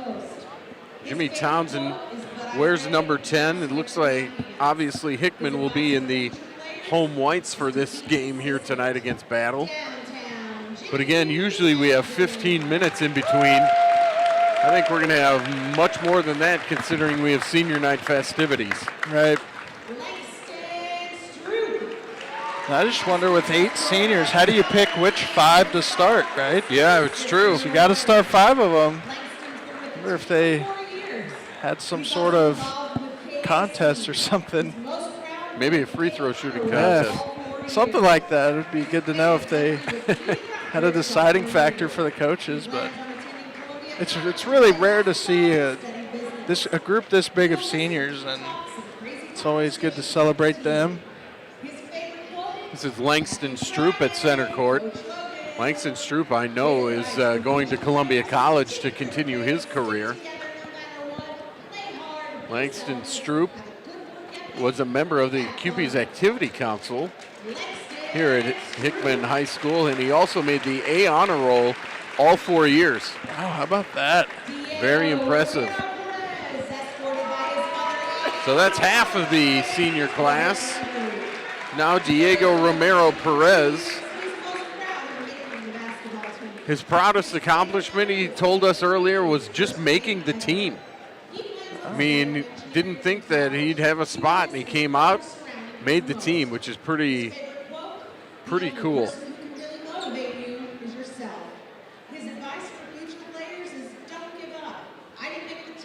So that's Diego Romero Perez. It didn't make the team the first 2 years. And as an upperclassman, gets to be a part of his Hickman CUPE's. Cool story.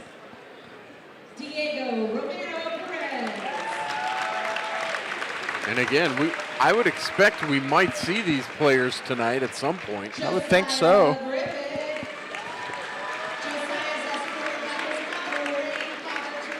Here comes Josiah Griffith. We just saw his sister, Jayla, play in the first game. Jayla had a pretty good game on the first side. Proudest accomplishment at Hickman, passing Algebra 2. There you go. There's a real answer. I don't know. That's right. I don't know if some of these, guys are just saying something, I'll put this quote or whatever, but that right there says a lot. Love that answer. That is a good answer. Next up is going to be Kenny Jackson. Jackson, who I know plays football as well, has been on the basketball team 4 years.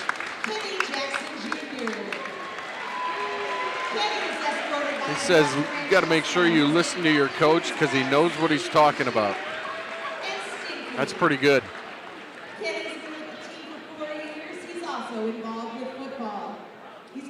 It sounds like a football player, too. Yeah. Gotta like Kenny Jackson. And the family is all out there. He's out there with his mother, his aunts, his girlfriend, and his brother. And his other brother. Fantastic. Kenny Jackson. And Andavante Bussey will be the last player. There's also a couple of managers to be honored here tonight. But again, this has turned into a packed house here at the crib. Yes, it has. A lot of people have filled in. Amber Bussey escorting her son. He's going to play in college. I think he's playing football in college. Could be wrong. He is a very, very Southwest big Baptist, man. they said. Yeah. Yep. And he's a forward, 6'4", and he is well put together.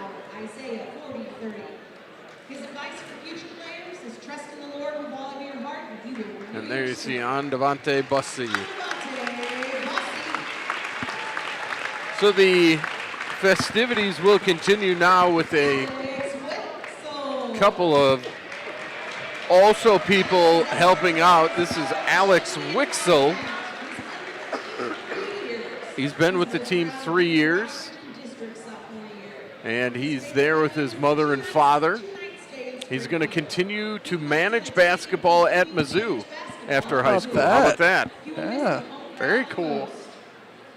Gotta like that. He says, what's he going to miss about being a CUPE? He's going to miss the home crowds here.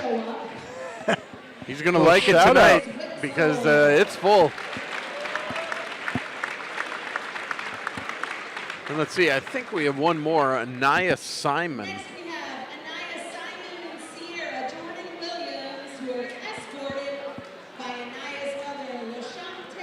And Sierra Williams.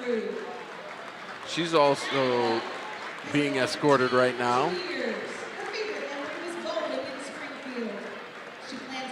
A lot of their favorite memories has been bowling in Springfield. This must have been some sort of bowling match on the trip. Sounds like it.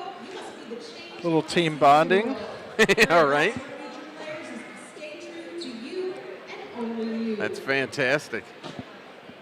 Those are the things, you remember the games and you remember what happens on the court, but the bus rides and the other things that go on, you remember that as well. Yeah, going out to eat and right. all the stuff that comes with it, especially in those tournaments. Bus breaks down. Yeah, exactly. You remember that stuff. It's a memory either way, whether good or bad. And you got to think these seniors are looking back tonight on some of those special memories, and just getting to hear all of these are super cool. Even if it is school related, passing out number 2. Yeah, that's right. Again, at least being completely honest with that one. And then this is Logan Shorey. He's been with the team for 2 years. He's been involved with DECA. Let's see. He's going to attend Mizzou and study marketing and business. What will you miss most about being a Hickman Cupie? Not being a Bruin. Love that. That's hilarious. So you can see on your screen, that is quite the Hickman senior class. They'll try to get them all together for a picture. The student athletes and their families honored tonight here before the Hickman and Battle boys game. Again, our final score in the girls game, it was Battle leading pretty much the entire way, 63-46, the final score there, as the boys game will come up next. We'll get you set for it. Let's take a break. You're watching the KZOU Game of the Week, and we'll be back right after this. If you see a teen or adult suddenly collapse, the first thing you do is... Call 911. And the second thing you do is... Push hard and fast in the center of the chest at a rate of at least 100 beats per minute. Who even knows what 100 beats per minute sounds like? When you get down by the way I use my vocal performance, then no time to talk. Music's not whenever and kick around since I was born.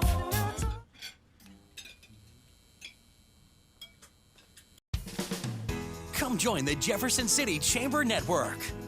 YP, Jefferson City's Young Professionals Group, provides leadership opportunities, professional development, community involvement, networking, and social activities. Young professionals meet the first Thursday of every month. For more information on YP, please contact Susan at the Jefferson City Chamber of Commerce. Build your business. Join the Chamber Network. Brought to you by the Networks of Mid-Missouri. You don't have to wear a uniform for service or sacrifice. Every day, ordinary Americans perform extraordinary acts of courage and selfless service. Please join us in recognizing citizen heroes who have made a difference in the lives of others through their acts of courage and selfless service in communities across America. Nominate a citizen hero today at themedalofhonor.com.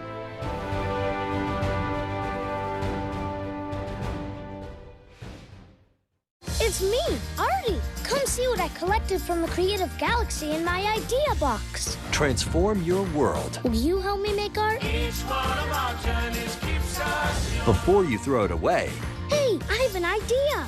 think outside the box. We'll never get older. Each one Go be amazing! Give your cardboard box another life. Recycle.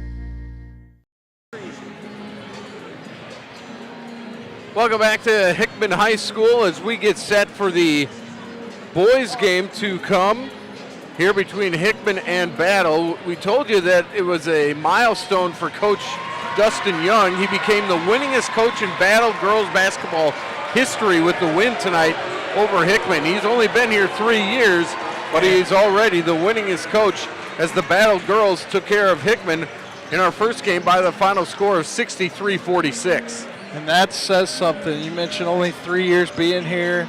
And while it's a newer school than the other Columbia schools, I mean, we're going on, 11, 12 years for Battle total. So what a job he's done, as he's really built something special, and it will continue to do so. Congratulations to Coach Young. Yeah, no kidding. He's got a very good team.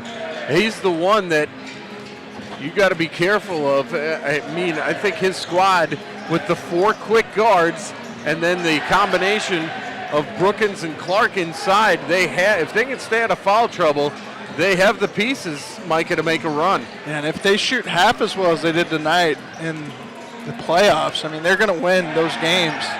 And it's a tough district, but I mean, from what we saw tonight, I mean, I don't know if there's any team in the state that can consistently guard their 4-guard lineups. And on top of that, you have Brookings there inside, who's a tough matchup, no matter who's guarding her, no matter what the size is, and just the crafty guards and great passing team, great shooting team, really great on every level.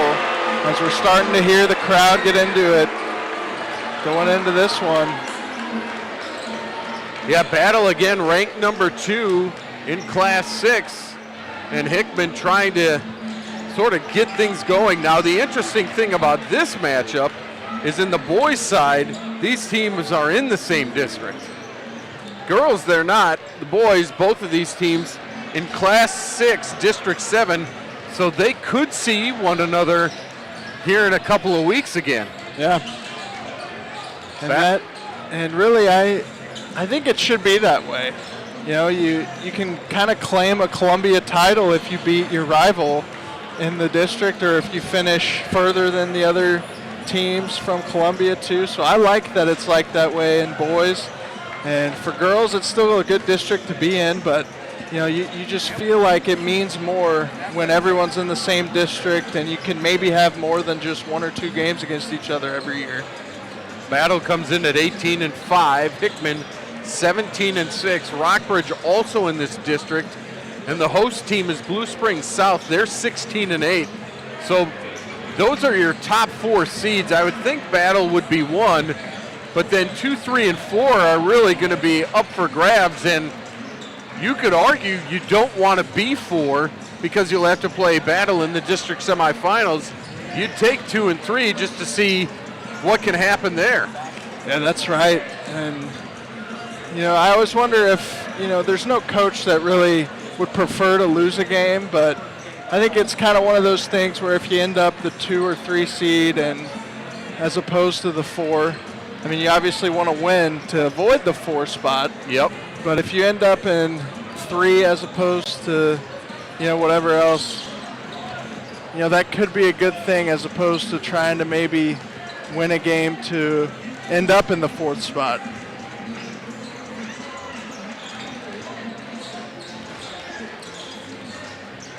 The Battle starters are out. They're going to start Vernell Holt.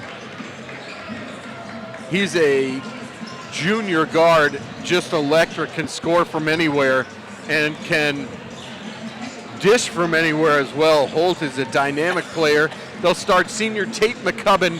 McCubbin has a few offers. I know he's got one from SEMO, but McCubbin, really a tremendous player, can shoot the ball very, very well and can take it to the rim, is able to score in the 20-point range any night. He'll wear number 3.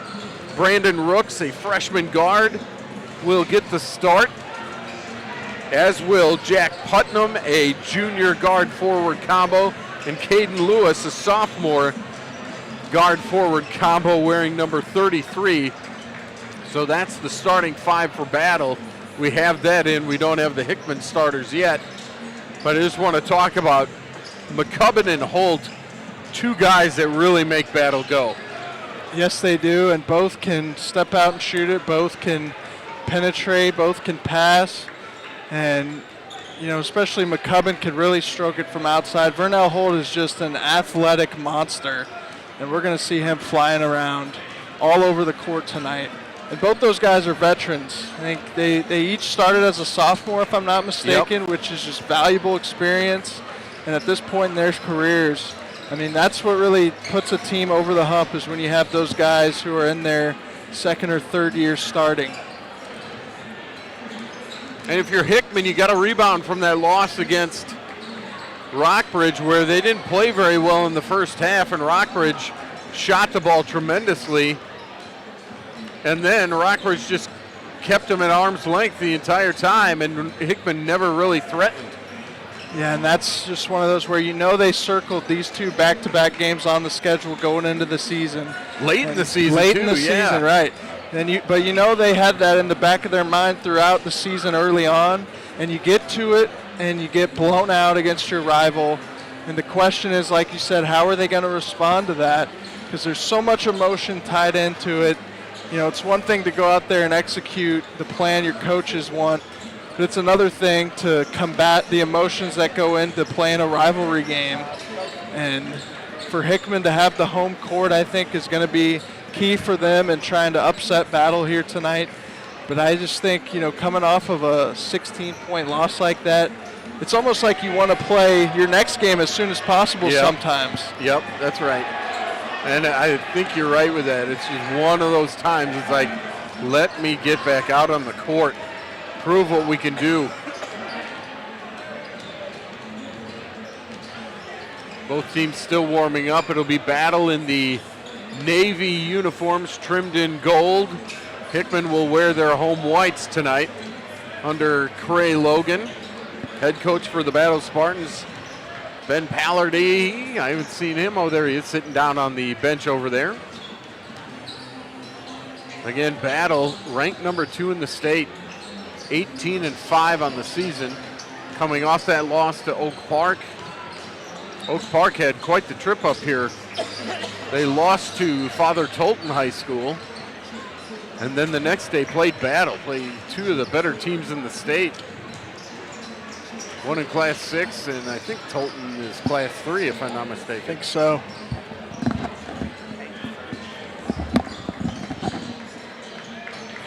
Let's take a break. We got about 8 minutes before we'll tip this one off, or we'll at least have starting lineup. So let's take a break and hear from our sponsors. You're watching the Game of the Week right here on KZOU. We'll be back right after this. On the go, stay in the know with the ABC 17 News app. It's your first alert to breaking news, weather, and traffic impacts. Instant access to live video on the scene with updates in real time. I'm gonna go ahead and step out of frame so you guys can see what we're seeing right now. So no matter where you are, you'll always know the big stories happening right now. Download the ABC 17 News app from the App Store or Google Play today. ABC 17 News. Get the app, get the alert. Columbia Public Schools are on a mission, a never-ending quest to be the best school district in the state, and they're well on the way. With the help and Columbia Public Schools are on a mission, a never-ending quest to be the best school district in the state, and they're well on the way. With the help and support of their generous marketing partners, CPS has contributed over $1.8 million to Missouri State High School Activities Association programs. So how has it paid off? Nearly 40% of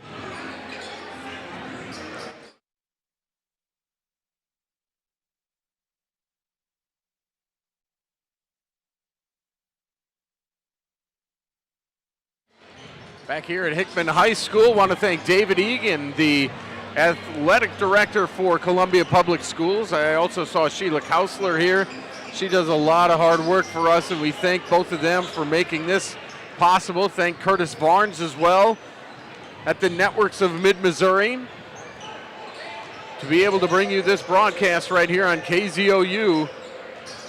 My name is Bo Bayman, alongside Micah Wright. John Hook is here, our producer, engineer, our director, Cooper Bryant. Our intern is Lucy Elfrink. Charlie Sample, Eliza Collier, and Cooper Myers on camera here tonight as we get set to tip off here in about, a little more than 5 minutes. Want to thank everybody there. The starters for the Hickman Cupies are in. Hickman's going to go with Isaiah Bonaparte, the 6-foot senior at a guard. They'll go with Jimmy Townsend, the 6'1 senior at a guard. They'll go with Langston Stroop, another senior at 6'2. Elijah Washington will get the start. And Josiah Griffith, a senior, will get the start.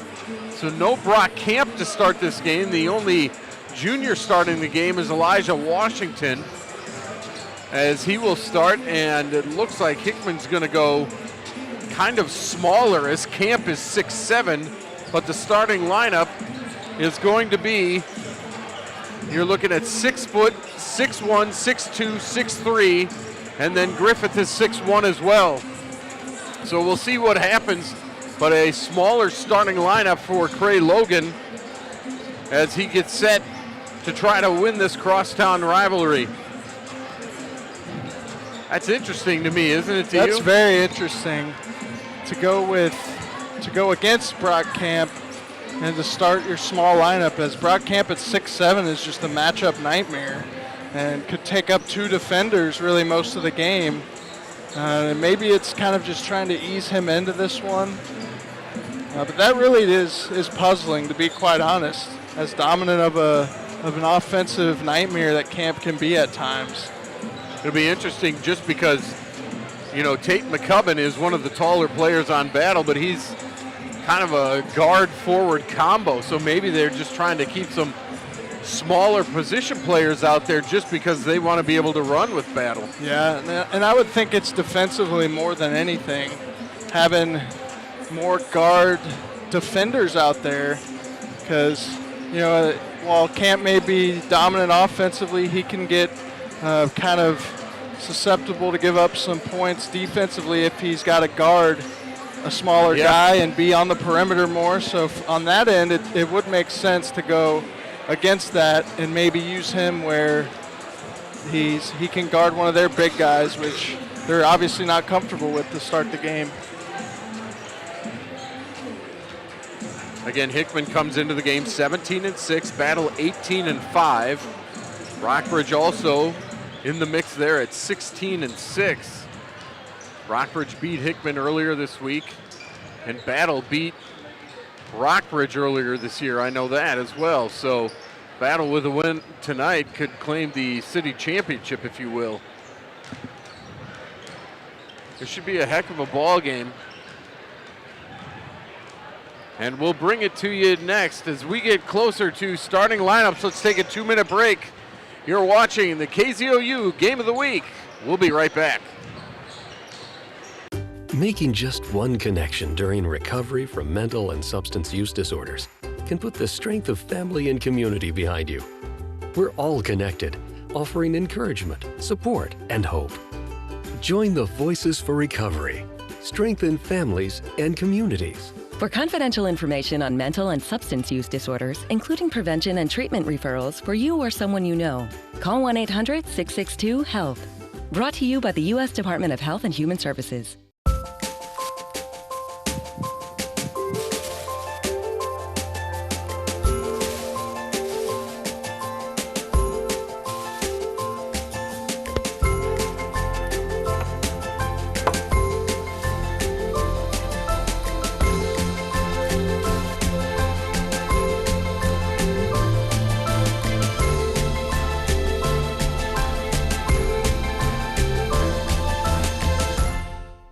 Looking to start fresh with a new career? With JobPoint's variety of trades programs, you can reach your employment goals in just 8 weeks. Prepare for work in the booming healthcare industry with our Certified Nursing Assistant course, or refine your computer skills in our Office Technology and Support class. Other courses include highway and heavy construction, carpentry, and heating, ventilation, and air conditioning. Visit jobpoint.org or call 573-474-8560. JobPoint, focused on employment. I don't believe the future has to wait for the future. I destroy brain tumors with nanoparticles. I see breast cancer others can't. I create a biotech revolution with smart cancer drugs. I speed life-saving discoveries to life. I am the miracle of science with soul, and I live in City of Hope.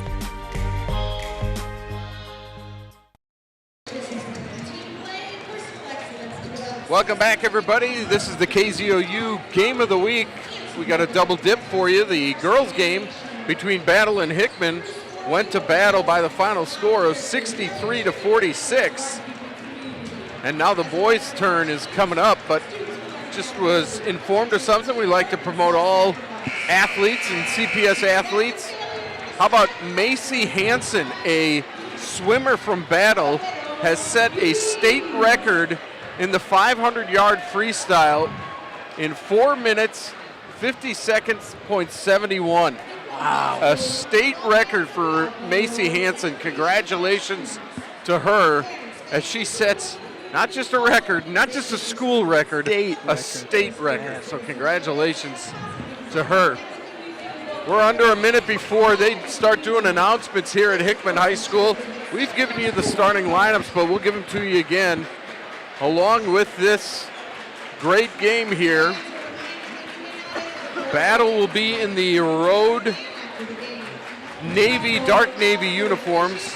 It'll be Holt, McCubbin, Rooks, Putnam, and Lewis, the starting 5 for the Spartans. And for the Cupies, it'll be Bonaparte, Townsend, Stroop, Washington, and Griffith. And they will announce the starters first for Battle. Again, Battle comes in at 18-5 on the year. Vernell Holt Jr. wears number 1. We told you he's one of the ones to watch. Just an electrifying player. And then you have Tate McCubbin. McCubbin wears number 3. Coming right at the lower left part of your screen, can shoot it from anywhere. Those two are the guys that go. But if you leave the other ones open, they can burn you as well, Micah. Right, and that's what makes them so dangerous. And with Vernell Holt, we're going to see tonight just the attention he draws from the defense and how well he gets his teammates involved to counter that. Because if the defense collapses on him, he's so good about getting his teammates involved and finding shooters, McCubbin being one of them who can get hot real quick. So this is going to be a fun one, partner. Yeah, no question about it. Cray Logan now will give his lineup as they turn the lights off here at the crib. Isaiah Bonaparte, the senior, gets the start. It's Jimmy Townsend. He can shoot the basketball. Townsend played a lot of minutes against Rockbridge earlier this week, I should say. Langston Stroop. Stroop, another senior. Senior heavy, as we said. They'll probably try to get all seniors in today. Josiah Griffith, the 4th senior to start. And they will start. And Devontae Bussey. So Washington is scratched, and it'll be Bussey as the starter. So 5 seniors. That makes a little more sense. Yep. And Bussey will start in the place of Brock Camp. Camp will be in there early. And that could be something, too, where they wanted to give Bussey the starting role since it is senior night. That's Absolutely. Something that I didn't mention. Could very well be why. And he's a good enough player where he can play a lot in this game. But, but that would make a lot of sense if they go away from camp because it is senior night and they wanted 5 of their 8 seniors out there to start this one. It'll be Bussey jumping against McCubbin. As we get this one going, McCubbin tries to get it to Holt, but the Cupies control it, and Bonaparte has the first possession for Hickman in the white. Trey Logan calls a play from the sideline. Bonaparte dribbles to the left, gets it back out to Stroop. Stroop, about a 10-footer, gets it to go. Hickman has the first hoop of the night. It's great patience by Stroop there to drive hard, but then go up easy on the shot. Great touch. Holt drives in. That one is batted out of bounds by Hickman. It was Griffith getting a hand on it. You saw the speed of Holt to get around his defender using the screen, trying to bounce pass inside. It was knocked away. Putnam will key it in. Wants to get it inside. Does. That ball is short by Caden Lewis. Lewis misses the easy one. Here comes Hickman. Bonaparte guarded by McCubbin. Gets a screen in the corner. A 3-ball up and good by Jimmy Townsend. Just talked about his shooting prowess. He's got a long 2. They said it's a long 2. Nope, it's a 3. Make it 5-0. Sweet move. The shot put up and good. That one very true by Brandon Rooks. Rooks just stopped and popped and hit nothing but nylon. Rooks is a freshman. Wears number 24. He'll be a good player for a long time. Stroop cut off. Goes cross court to Townsend. Townsend cut off on the baseline. He's looking for help. Will try to get it to Bonaparte. Does. Bonaparte will get it back to Stroop and they'll start over. Yeah, just reset. Smart there by Stroop. And Bonaparte, of course, your point guard, sets it up. Being guarded by McCubbin. Bonaparte, left hand dribble in the corner. 3-ball rattles out, no good by Stroop. And Battle has it, and Holt's ahead of everybody. Holt goes up and under. Oh my goodness! What a shot by Vernell Holt as he felt Stroop coming with the defense. Up and under, finishes with the right hand. Vernell Holt with the wraparound finish. My goodness. Battle with the last 4, and they trail at 5-4. That one is going to be called for goaltending. Give it to Bussey as McCubbin went up and got it after it hit the backboard. 7-4 Cubes. And what a start for Hickman. Oh, wow. And then Vernell Holt on the other end with that unreal finish. We're going to have a great one tonight. McCubbin goes into Bussey. Draws the foul, can't get it to go, but he'll go to the line for 2. On Devontae Bussey will pick up his first foul. And I see Brock Camp getting up off the QP bench. He'll go in. McCubbin nearly automatic at the free throw line. Camp comes in for Bussey. Bussey with 2 points. And Brock Camp, the junior, wearing 1 green shoe and 1 orange shoe tonight. Going with the highlighter look. McCubbin, good on both. It's 7-6. Stroop and Bonaparte in the backcourt for the Cubes. Still man-to-man defense for the Spartans. Corner 3-ball up and good, rattles home. And looking at it there from downtown is Griffith. Josiah Griffith hits the 3. Cupies go up by 4. And that right corner has been wide open to start this game for Hickman. A couple lapses on the defensive end. Holt goes in, goes over Brock Camp and scores it. Just levitating in the air and finishing. So fun to watch Vernell Holt. Holt is now on Townsend as Townsend connected on that 3, and they said, you go on him. Camp with a screen for Bonaparte. Bonaparte dribbles. Stroop is left open for 3. That one rattles no good. McCubbin on the carom. To Holt, tries to split a pair of Cupies. Doesn't work. Bonaparte gives it up. Stroop now to Townsend. Townsend will lay it in. Nice finish. And a great extra pass. And back the other way is Lewis. He'll settle it down to Holt. McCubbin cutting through again. That one is good. And that's going to be a timeout for Hickman. You can let McCubbin catch it at the free throw line with a full head of steam. More times than not, he's going to knock it down. That's exactly right, and just such a soft touch on the fall away. That's not an easy shot. Tate McCubbin's so good, he makes it look a little easy. That is not an easy shot by any means. This is a 30-second timeout with the Cupies leading it 12-10 as we're about halfway through the first quarter. I will say this, Micah, Hickman looks a lot better than they did the other night against Rockbridge. They 100% do, Bo, and I think it's like we were saying before the game in the pregame, where they were so displeased with how they played against Rockbridge that they wanted to make it up, and they really were looking to do anything they could to start fast in this one, and they've answered the bell so far. But they are going to have trouble defensively all throughout the night with Holt and McCubbin. And I think we're going to have to see some early adjustments in this one. Keyshawn Jackson checks in for Battle. He wears number 10. Stroop has it for Hickman. Townsend, a long three ball, good.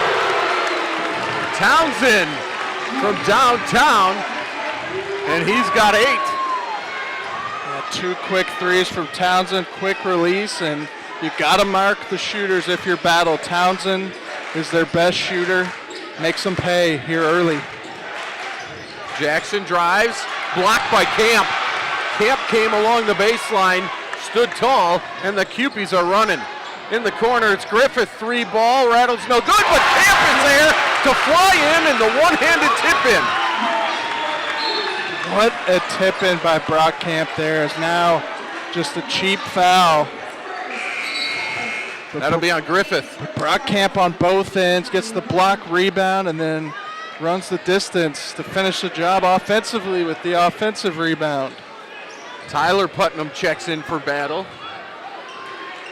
He wears 13, so Jack wears 30, Tyler wears 13. Holt to Tyler Putnam, 3 ball, rattles no good. Bonaparte clears the rebound, and again Hickman's running. Stroop hands off to Griffith, 3, long 3, no good. Falls into the hands of the Spartans, and they're running again. And that one's blocked, but that's Putnam there for the rebound. Great follow there by Putnam. Tyler Putnam was there, got the rebound, put it back up and in. 2:30 to go, Cupies by 5. Bonaparte hesitates on the dribble, then gives it to Stroop. Stroop drives in, can't get it to go. May have been blocked a little bit by Keon Cross from behind.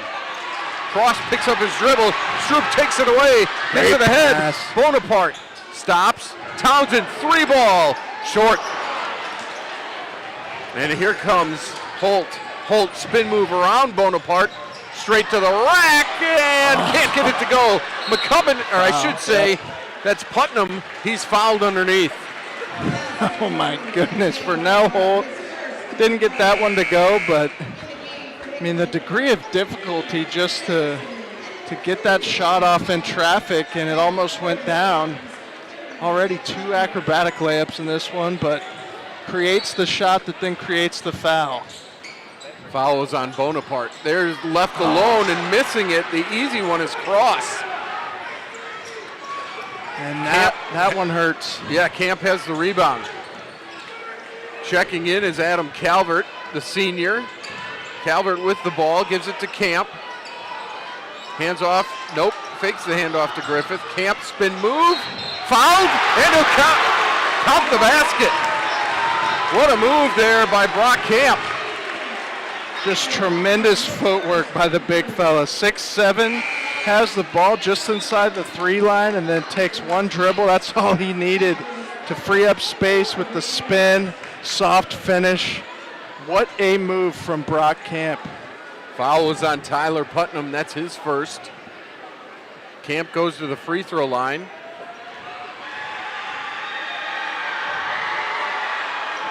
And he's short on the free throw. Camp has 4 points. 19-12. Under 90 seconds to go. Here's Holt with it. Pounding it with the left hand. Gives it up. There's a foul on the shot. That was Rooks. That's going to be a foul on Calvert, but it's a shooting foul. And so Brandon Rooks, the freshman, will go to the line. And that was great defense on everything except the shot contest. Griffith just got a piece of him on the way up, as that was a tough shot with 2 defenders right on him. Stroop back into the game. First free throw good from Rooks. Rooks with the line drive to get it in there. Second one good as well. Spartans are 4 for 4 from the free throw line. 1:20 to go here in the first. Cupies by 5. Langston Stroop with the ball, just checked in for Griffith. Wants to get it to Camp, he does. Let's see if Camp goes after Putnam. Putnam already with a foul. Stroop hands off to Townsend. They want to get it to Camp, they do, but he's way outside. Camp drives, can't get it to go. Rebound. Rebound. And let's see what they call. Foul. Rebound inside by Keyshawn Jackson. And the foul's going to be on Camp for Hickman. And that's the 5th foul of the quarter, meaning Battle will shoot. That is huge, and that is a monster rebound to get that over Brock Camp and then draw the foul on him. So Jackson will shoot 2, trying to get his team within 3. 50.9 to play. First free throw, good. Lewis is back in the game, as is Jack Putnam for Battle. McCubbin's there. Second free throw rattles out, and Camp grabs the rebound, pushes it ahead to Calvert. He'll hand it off to Stroop. And let's see if they play for the last shot. Still 40 seconds to go. That's a long time to hold it here. Inside-outside game for the Cupes, as Kenny Jackson had it inside. Now it's Camp with 30. Camp with a move in the lane, won't go, gets his own rebound. Outside three-point shot from Townsend, won't go. Rebound again by Jackson. And here's McCubbin. McCubbin against Camp, throws it over his shoulder, won't go. Calvert has the rebound with 8. McCubbin tips it out of bounds with 5.7 to go. And that was phenomenal defense by Brock Camp on that McCubbin shot. A little Euro step move that could have easily got him, but he just went straight up, no contact, got the rebound to give his team one last possession. 5.7 to go. Bonaparte back in, uses a screen from Camp, drives, kicks it out. Calvert for 3, short, and that's how the first quarter will end. It's Hickman 19, Battle 15 after 1. You're watching the KZOU Game of the Week. We'll be right back. Imagine a knife taking this much abuse and didn't need sharpening. Introducing the incredible NutriBlade knives. They're coated with granite stone non-stick and made of stainless steel, one of the hardest substances on earth. Now everyone can chop, slice, and dice just like a pro.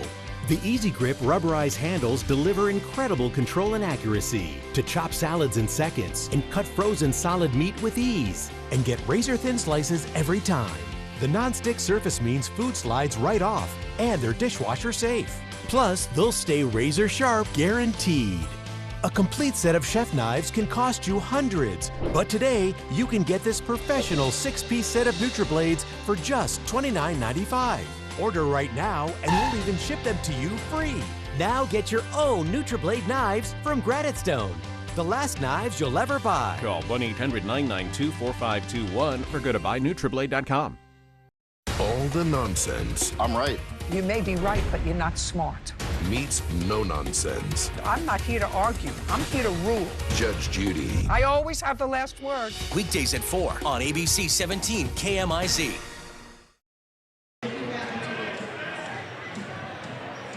Cupies by 4 after 1 quarter on the KZOU Game of the Week. Micah Wright and Bo Bayman here. Glad you could join us as it's Battle basketball here to start the second 8 minutes. McCubbin drives, draws a foul, and will go to the line for 2. Battle really getting to the free throw line in the early going. Hickman has had trouble off help defense in that penetration. McCubbin steps to the charity stripe. First one in the air and in the bucket.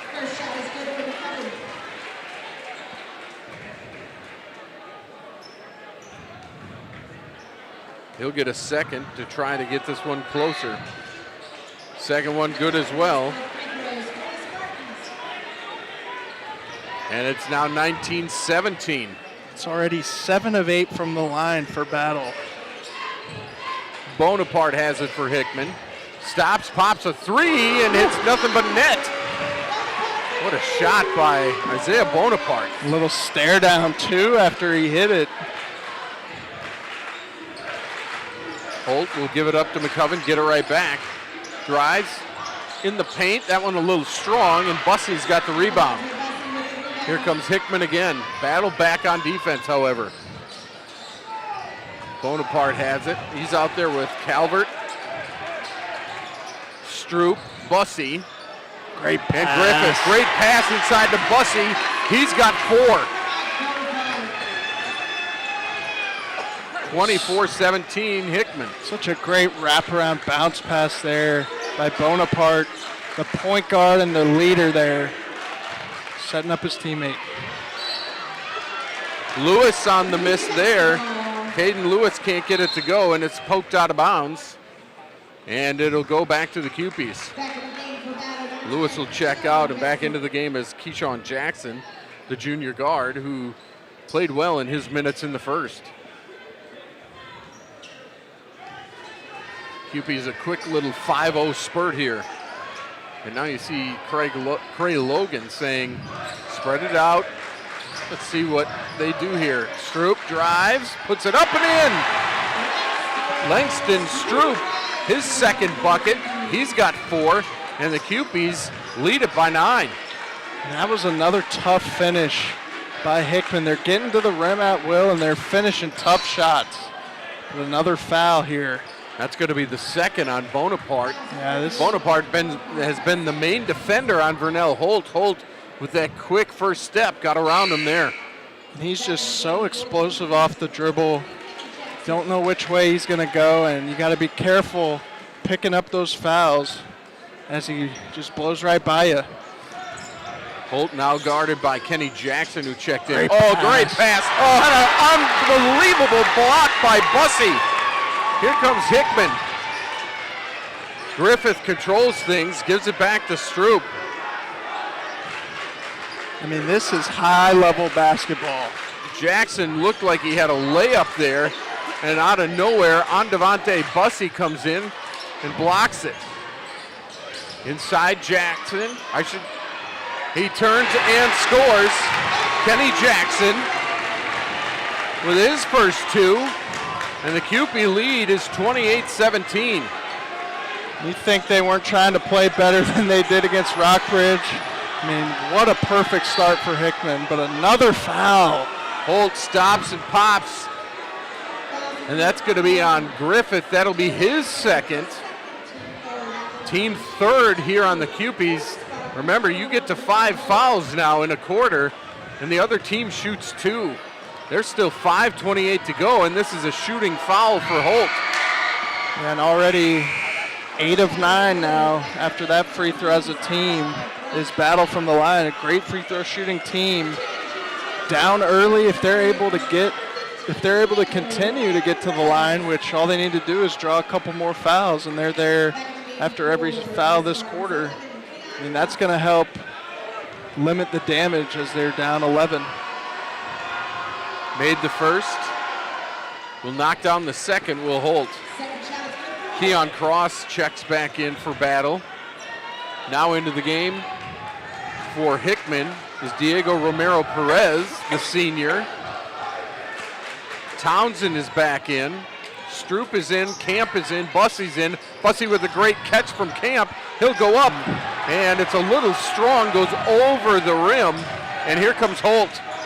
Holt all the way, jump stop, and we'll pass it back out. That's great defense, great help off the Holt penetration to force him to kick it out.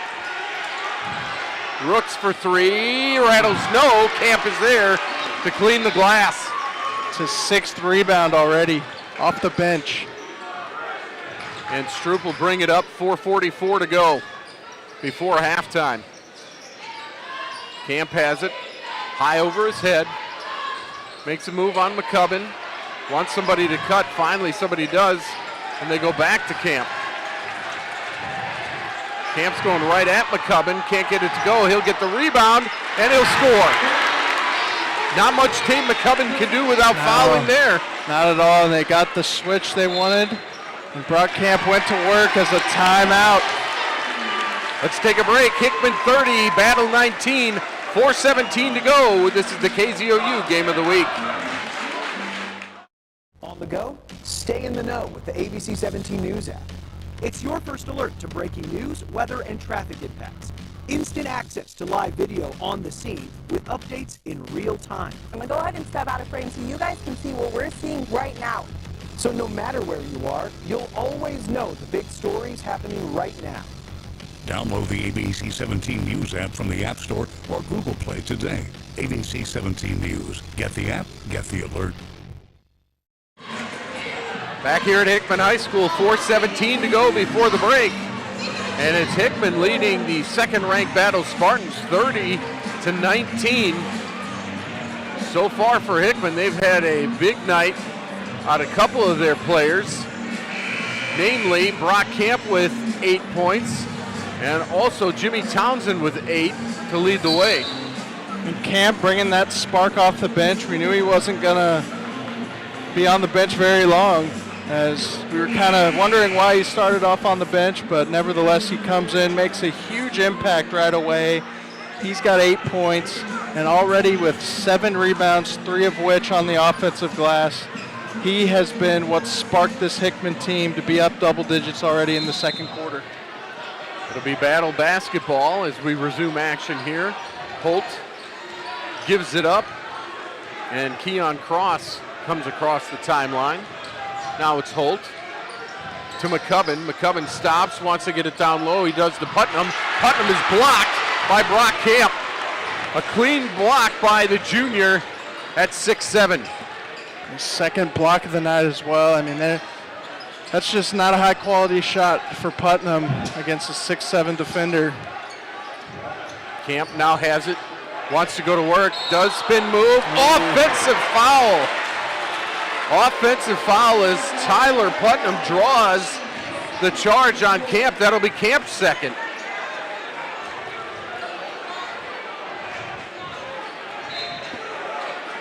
Camp has 2.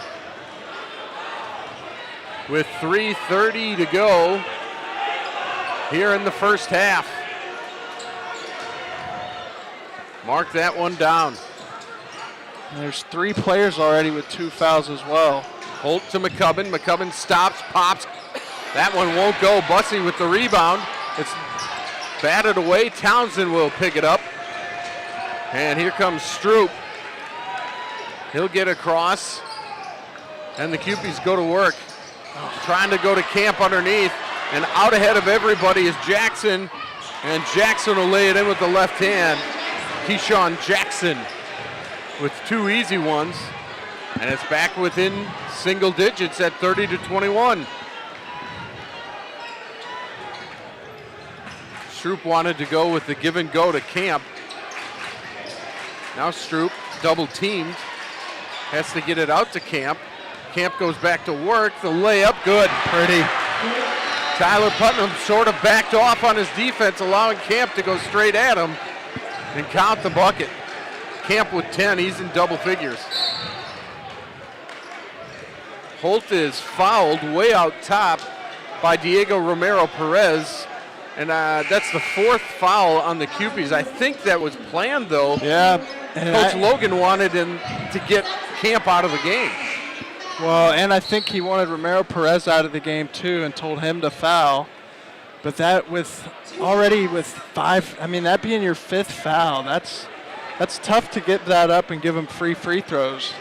And she'd maybe like to play out that possession, but just didn't want to risk having to play defense with Camp maybe getting. Yeah, you're right. And this was the 5th foul, so they got to get all the people who were on the court back on the court, because Holt will go to the line for 2. They had 4 on the board, but it was the 5th.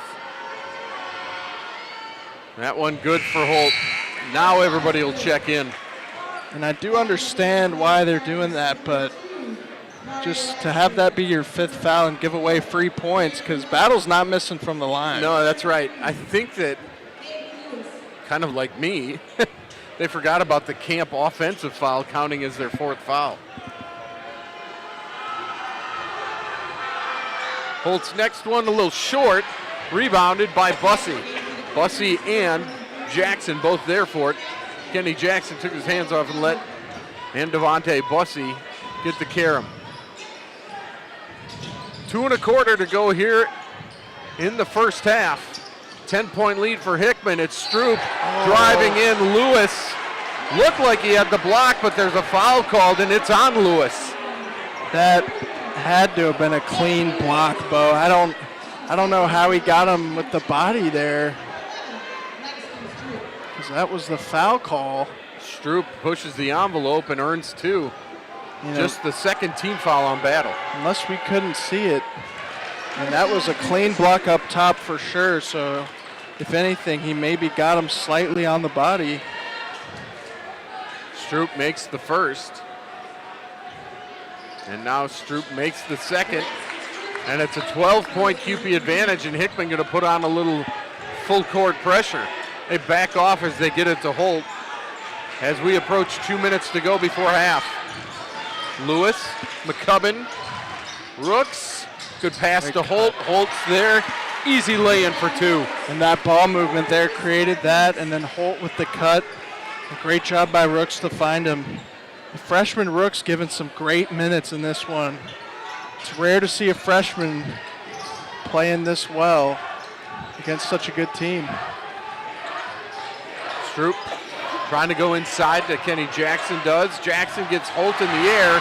McCubbin blocks it out of there, and Holt comes away with it ahead to Lewis. Lewis misses the dunk. And Kenny Jackson has it, hands it off to Langston Stroop. Lewis looked behind him, said, I want to dunk it, and then missed it.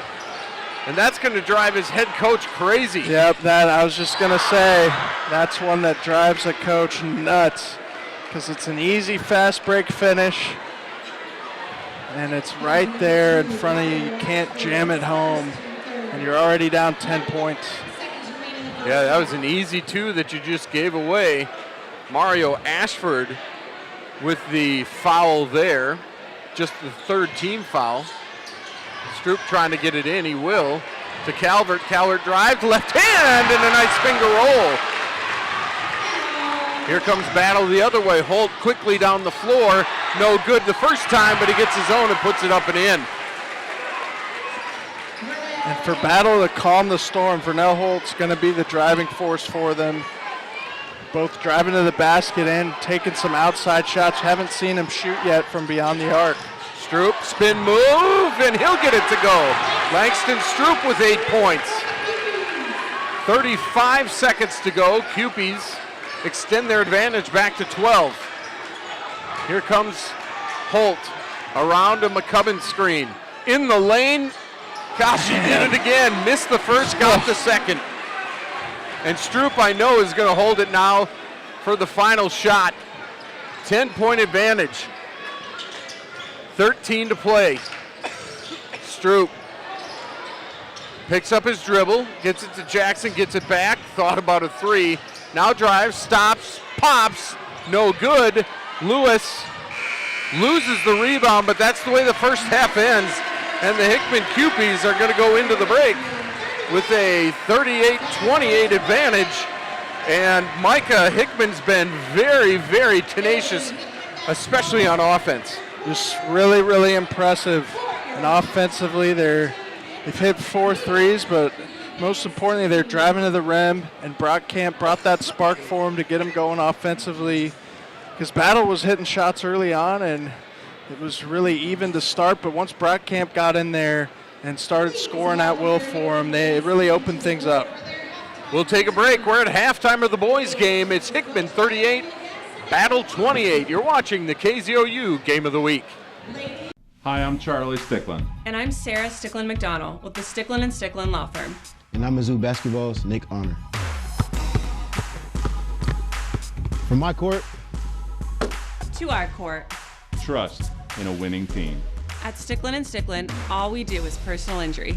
We've earned millions for our clients since 1991. So when sorry just doesn't cut it, give us a call.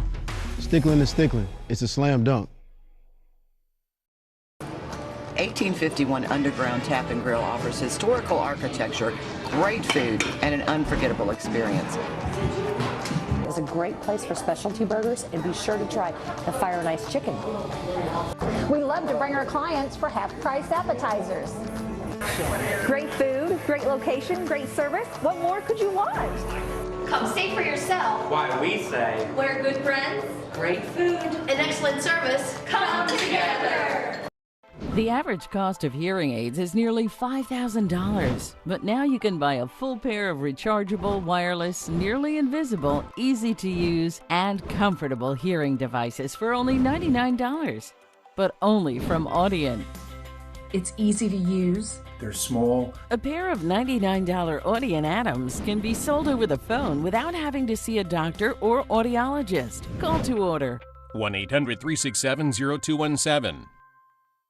Attention CPAP users with sleep apnea. You may have heard about the importance of cleaning your CPAP mask and supplies regularly, but we can't stress enough the importance of replacing your old CPAP supplies every 90 days to prevent infections and improve your overall health. With Medicare and private insurance, you may qualify to receive regular replacement supplies with free home delivery at little or no out-of-pocket cost. Improve your sleep and take control of your health with new Medicare-covered CPAP supplies every 3 months. Welcome back to Hickman High School, everybody. We're at halftime of the boys' game. Hickman leads Battle 38-28. Our score here in Game 1 of the KZOU Game of the Week. You saw the girls' game between these two schools. Battle won that one 63-46. Taylor Robinson leading the way with 15 points. And two other Spartans. Nautica Washington had 13, and so did Jalea Brookins had 13, and so the Spartans win that one. A big win for Dustin Young as he becomes the all-time winningest coach in Battle girls basketball history. So congrats to him. But in this first half, this is Micah Wright. My name is Bo Bayman. Micah, the first half, the Cupies really looking fluid on offense, knocked some shots down early, and that was kind of got them going, kind of a big difference in this game. Yeah, they're really doing it from the inside and then going inside out. They've hit 4 threes, 4 of 7 as a team, compared to Battle, who has not made a three to start this one. But you really look at Brock Camp's production, 10 points, 7 boards, a couple blocks as well on the defensive end. 3 of his rebounds are offensive, and it's really been 2 or 3 putbacks on those. That's really been a contributing factor to them being up 10. And then you look at guys like Langston Stroop, who has had some great drives into the lane and tough finishes, and Townsend hitting a couple threes outside, and Bonaparte really being the distributing factor for them. So really they're getting high-level production from all their starters going to the rim. And then you look at Bussey as well, who's played some great minutes for him, getting a couple buckets and some big rebounds as well. Hickman leads at 38-28 here at the half, and Hickman led it by 4 after one quarter and extended it by 6 points here in quarter number 2. So it's 38-28. We'll take another break. When we come back, we'll get you set for the second half. You're watching the KZOU Game of the Week. Hickman leads Battle by 10.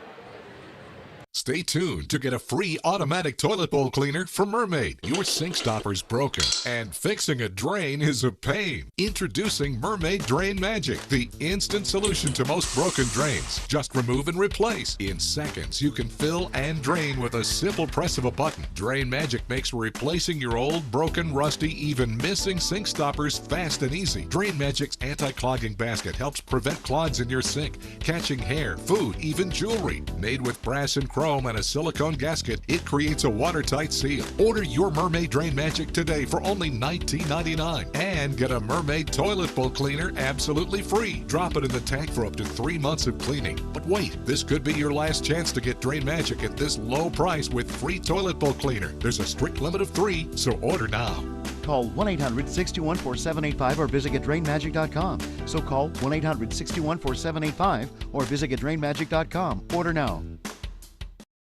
Being empowered starts with getting informed, looking closer. 1 in 8 women will be diagnosed with breast cancer in her lifetime. But many of us don't know there are different types of breast cancer with different characteristics. That was me. Learning about the specifics of my diagnosis gave me the confidence to make informed treatment decisions with my doctor. This meant everything to me and my family. So take another look. Ask another question. Learn more at notonetype.org. I'm here at Algier Salvage in Millersburg with George Algier. George, what services do you offer here? Well, we buy scrap cars, we buy aluminum, copper, white goods, any kind of heavy iron, pretty much anything to do with recycling in the way of metals. We handle all of that. Bring your cars to us, or we can go and we can bid on them and come and get them, and we always haul them free. From Algier Salvage in Millersburg. Come see us.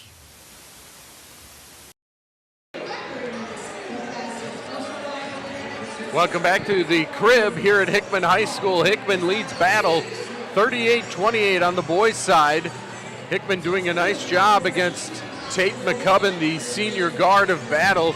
A little bit quiet in that first half. Of course, he can heat up at any time. We'll see what he does in half number 2 as he has 6 points at the break. Vernell Holt leads Battle with 12 as we get set for the third quarter. 8 points each for the Cupies, Jimmy Townsend, Langston Stroop, Brock Camp also contributing in the first half. We'll take our final break, and we'll be back with the third quarter right after this. You're watching the KZOU Game of the Week.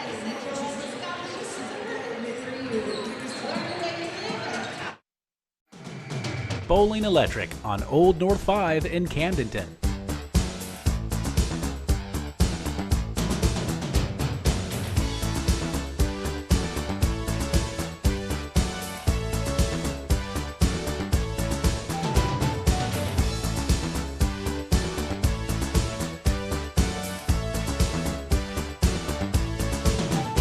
Now you know who to call for all your dock de-icing needs. Bowling Electric. At Callaway Collision Center, we do more than just auto body work. And when we do auto body work, we do it right and we treat you right. Body work, alignments, mechanical repairs, we do it all. Callaway Collision Center, honest, dependable, and one of the best in the business. We are Callaway Collision Center, and we want to be your auto body specialist. Give us a call.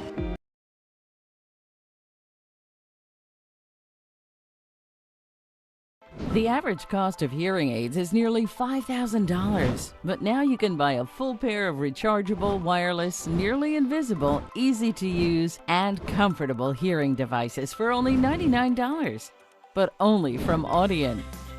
It's easy to use. They're small. A pair of $99 Audient Atoms can be sold over the phone without having to see a doctor or audiologist. Call to order. 1-800-367-0217. We are Footprints on the Moon. Yeah, 6 tons of granite and acacia shits. Performing their greatest hits, get ready to rock. Playing in your town, it's the biggest show ever. One plays with lightning, the other plays with boom. Play something we can dance to. The Big Bang Theory. Weeknights at 6 on Fox 22.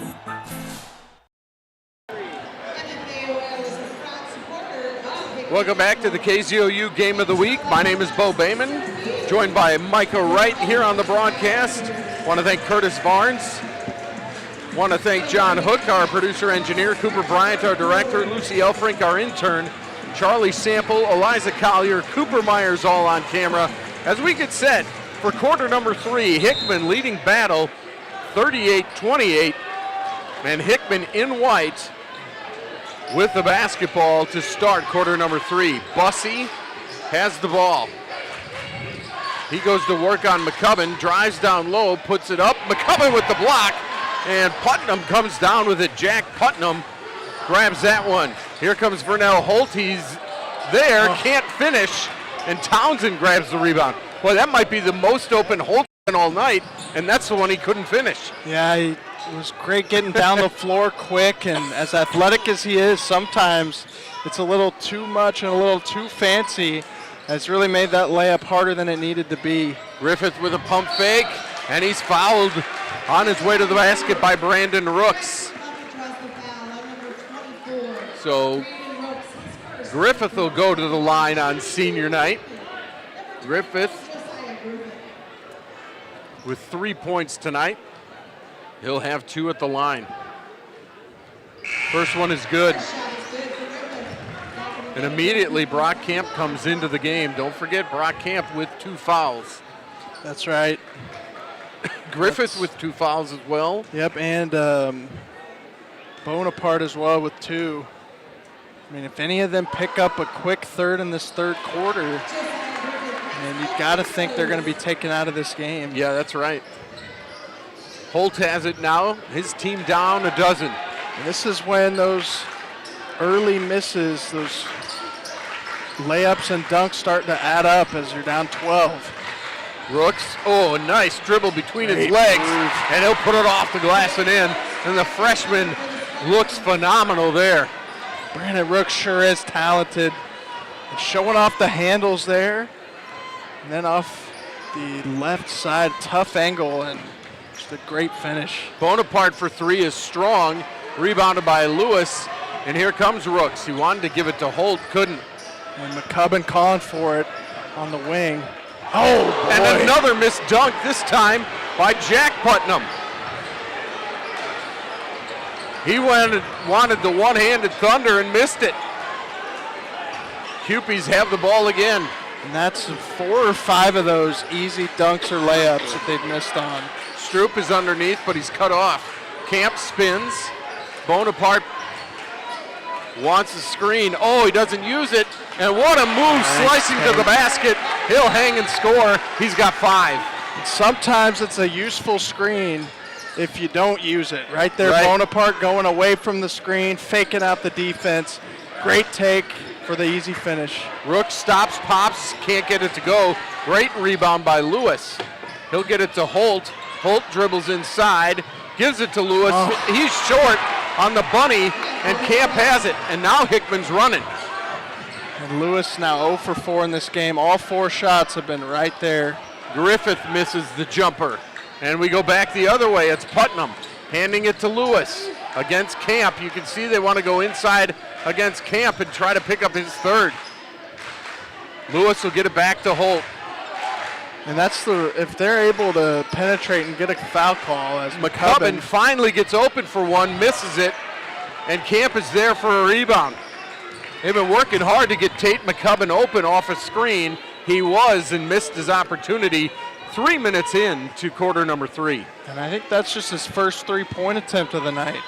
If they're going to come back in this game and only down 12, McCubbin's going to have to be a contributor. Stroop passes to Griffith in the corner. That one no good. Townsend looked like he might have the rebound. He doesn't. They'll throw ahead to Jack Putnam. Putnam catches, gives it to Lewis, and now back out to Holt for 3. That one's short. Rebounded, falls to Bonaparte. And Isaiah Bonaparte's got it. The Cupies still lead by 12.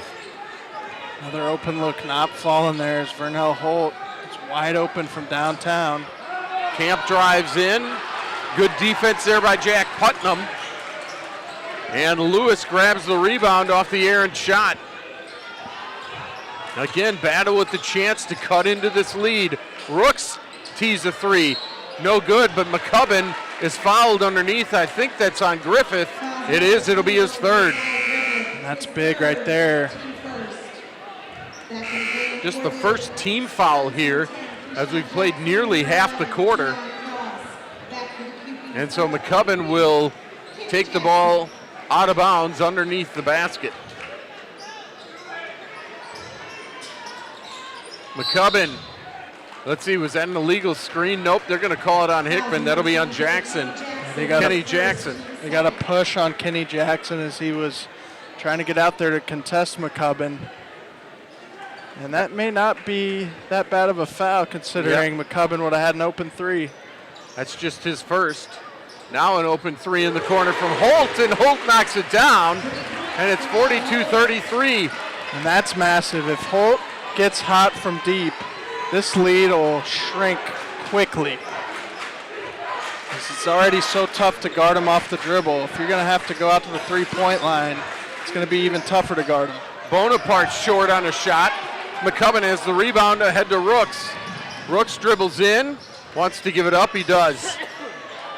Now they want to go inside out, and they're doing a good job between Jackson and Cross. Another missed layup. Another shot. This one will go, and the foul. It's Keon Cross.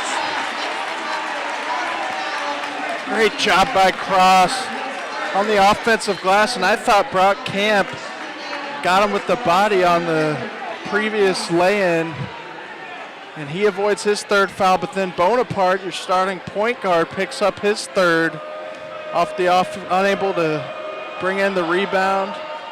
Free throw no good. Camp is there to grab it. 42-35 now, Hickman, as it's 5 quick ones for Battle. 3:15 to go in the third. Long way to go, a lot of ball game left. Bonaparte drives off the window, it'll go. He wants a foul, nothing happening there. And I thought Vernell Holt was straight up. I thought it was a good no call, but Bonaparte clearly thought otherwise. So that's a great matchup between those two guys. 7 points for Bonaparte now. Holt thought about a three, puts it on the deck, gets it back around to Rooks. Holt open for three again. That one won't go. Camp tips it. Kenny Jackson has the rebound for the Cupes. He'll give it to Bonaparte. And Bonaparte's going to slow it down, and Cray Logan says we're in no rush. 2.5 to go in the third. Cupies lead at 44-35. And you can see Bonaparte going to dribble a little bit. He'll look for a screen from Jackson. Uses that screen, drives, stops, pops, and hits. Holt was there, but Bonaparte just rose up and knocked it down. There's a three. That one's no good. Falls to McCubbin. McCubbin can't get it to go, but a foul underneath. And down on the court is one of the, it looks like it might be Keon Cross. He's helped up as he took a tough tumble there. But McCubbin will go to the line. His team down 11.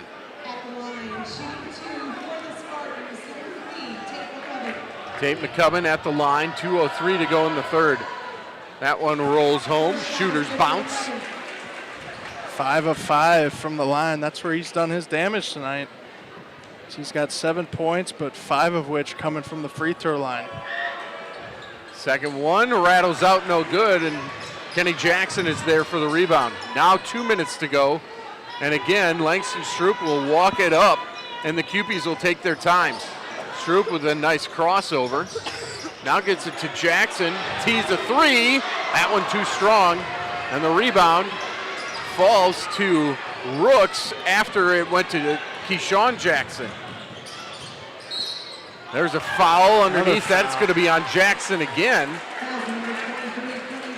And that's going to be the fifth. That's his third, team's fifth. So with 137, so it's going to be Keon Cross going to the line to shoot two.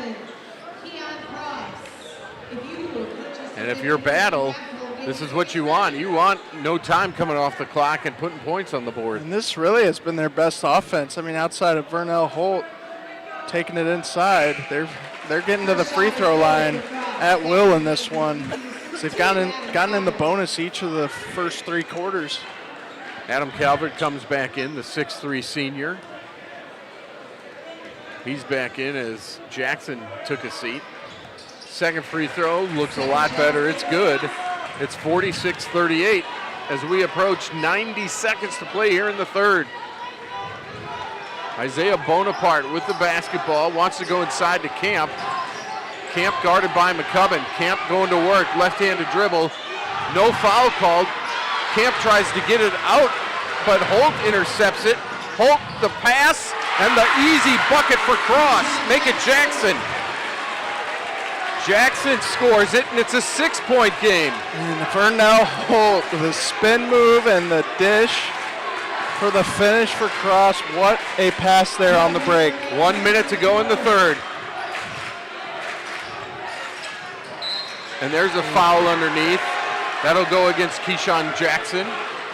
Just the second team foul on Battle, however. So 54.5 seconds to go in the third. And just 2 fouls. Cupies will have to trigger it in. They do. 3 ball put up by Calvert, just short. and the ball is tipped all the way out to Cross. Cross picks it up and puts it in from the seat of his pants. Oh my goodness. Are you kidding me? Keon Cross. 46-42. The Cupies holding on to this lead, but Battle whittling it away in the final stages of the third. Camp to Stroop, a three, got it. Huge shot for Langston Stroop. Stroop has been terrific. 9 points, or make it 11 points, excuse me. Each coming at a big time. Under 10 to go, Holt to the rim, no good. Rebounded by Bonaparte with 4-3. He'll have to get a shot up. Camp lays it up and in at the buzzer. They'll count it. 51-42, our score after three. Fourth quarter coming up right here on the KZOU Game of the Week. Hi, I'm Charlie Sticklin. And I'm Sarah Sticklin-McDonald with the Sticklin & Sticklin Law Firm. And I'm Mizzou Basketball's Nick Honor. From my court to our court. Trust in a winning team. At Sticklin & Sticklin, all we do is personal injury. We've earned millions for our clients since 1991. So when sorry just doesn't cut it, give us a call. Sticklin & Sticklin, it's a slam dunk. Well, this is it. So this is your room.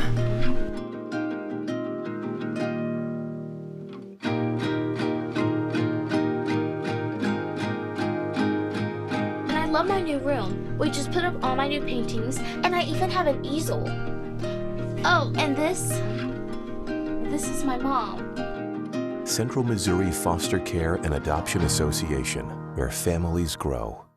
Millions open a My Social Security account every year so they can prepare for retirement.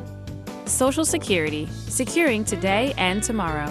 See what you can do online at socialsecurity.gov.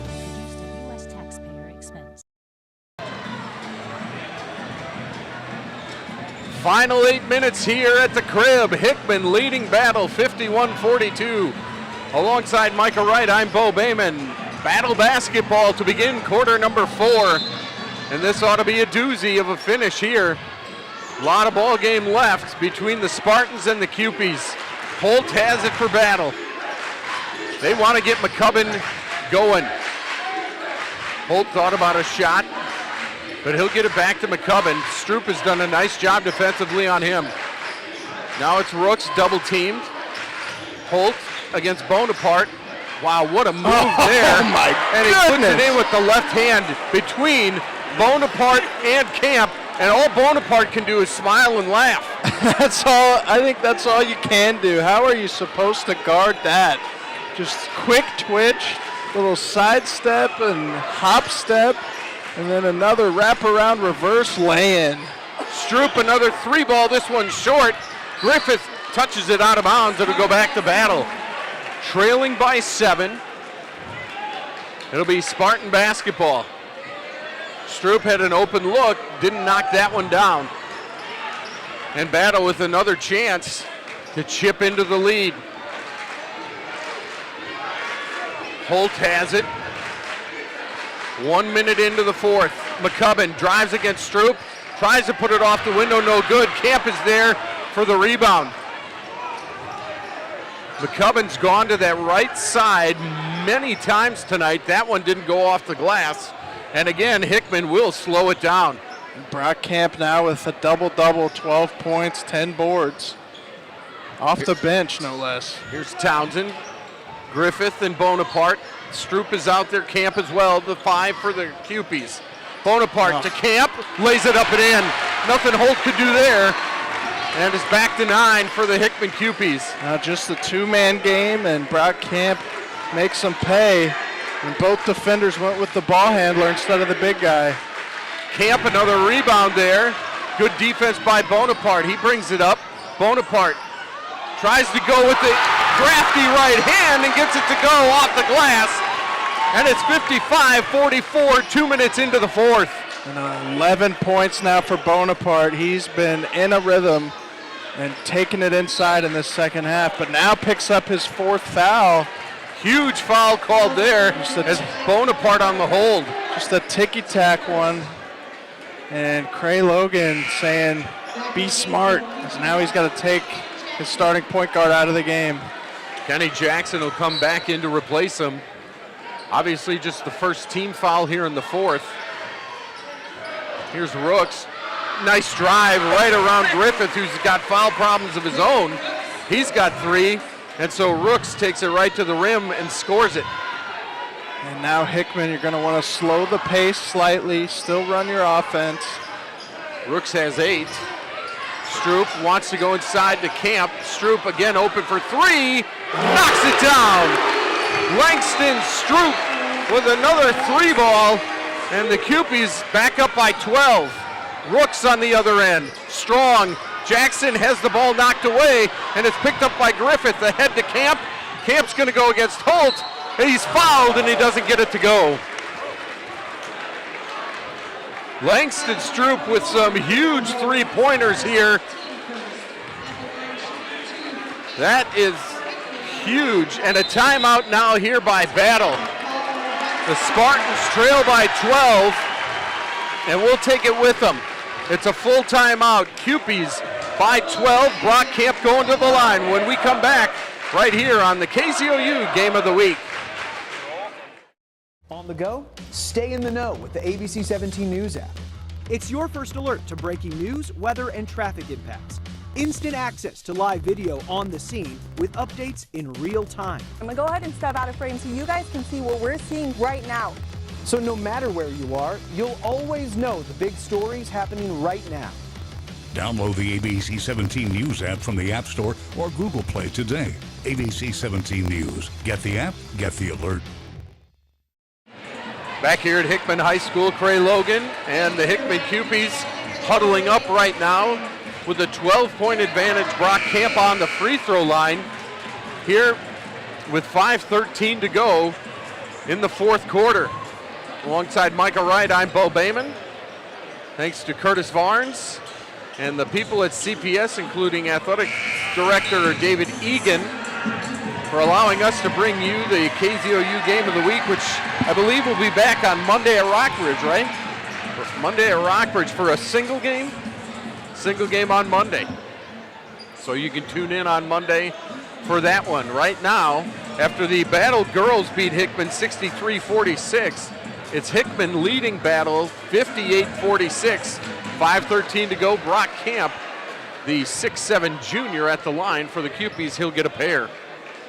One team foul each way. Camp's first one just gets over the front rim. Makes it 13.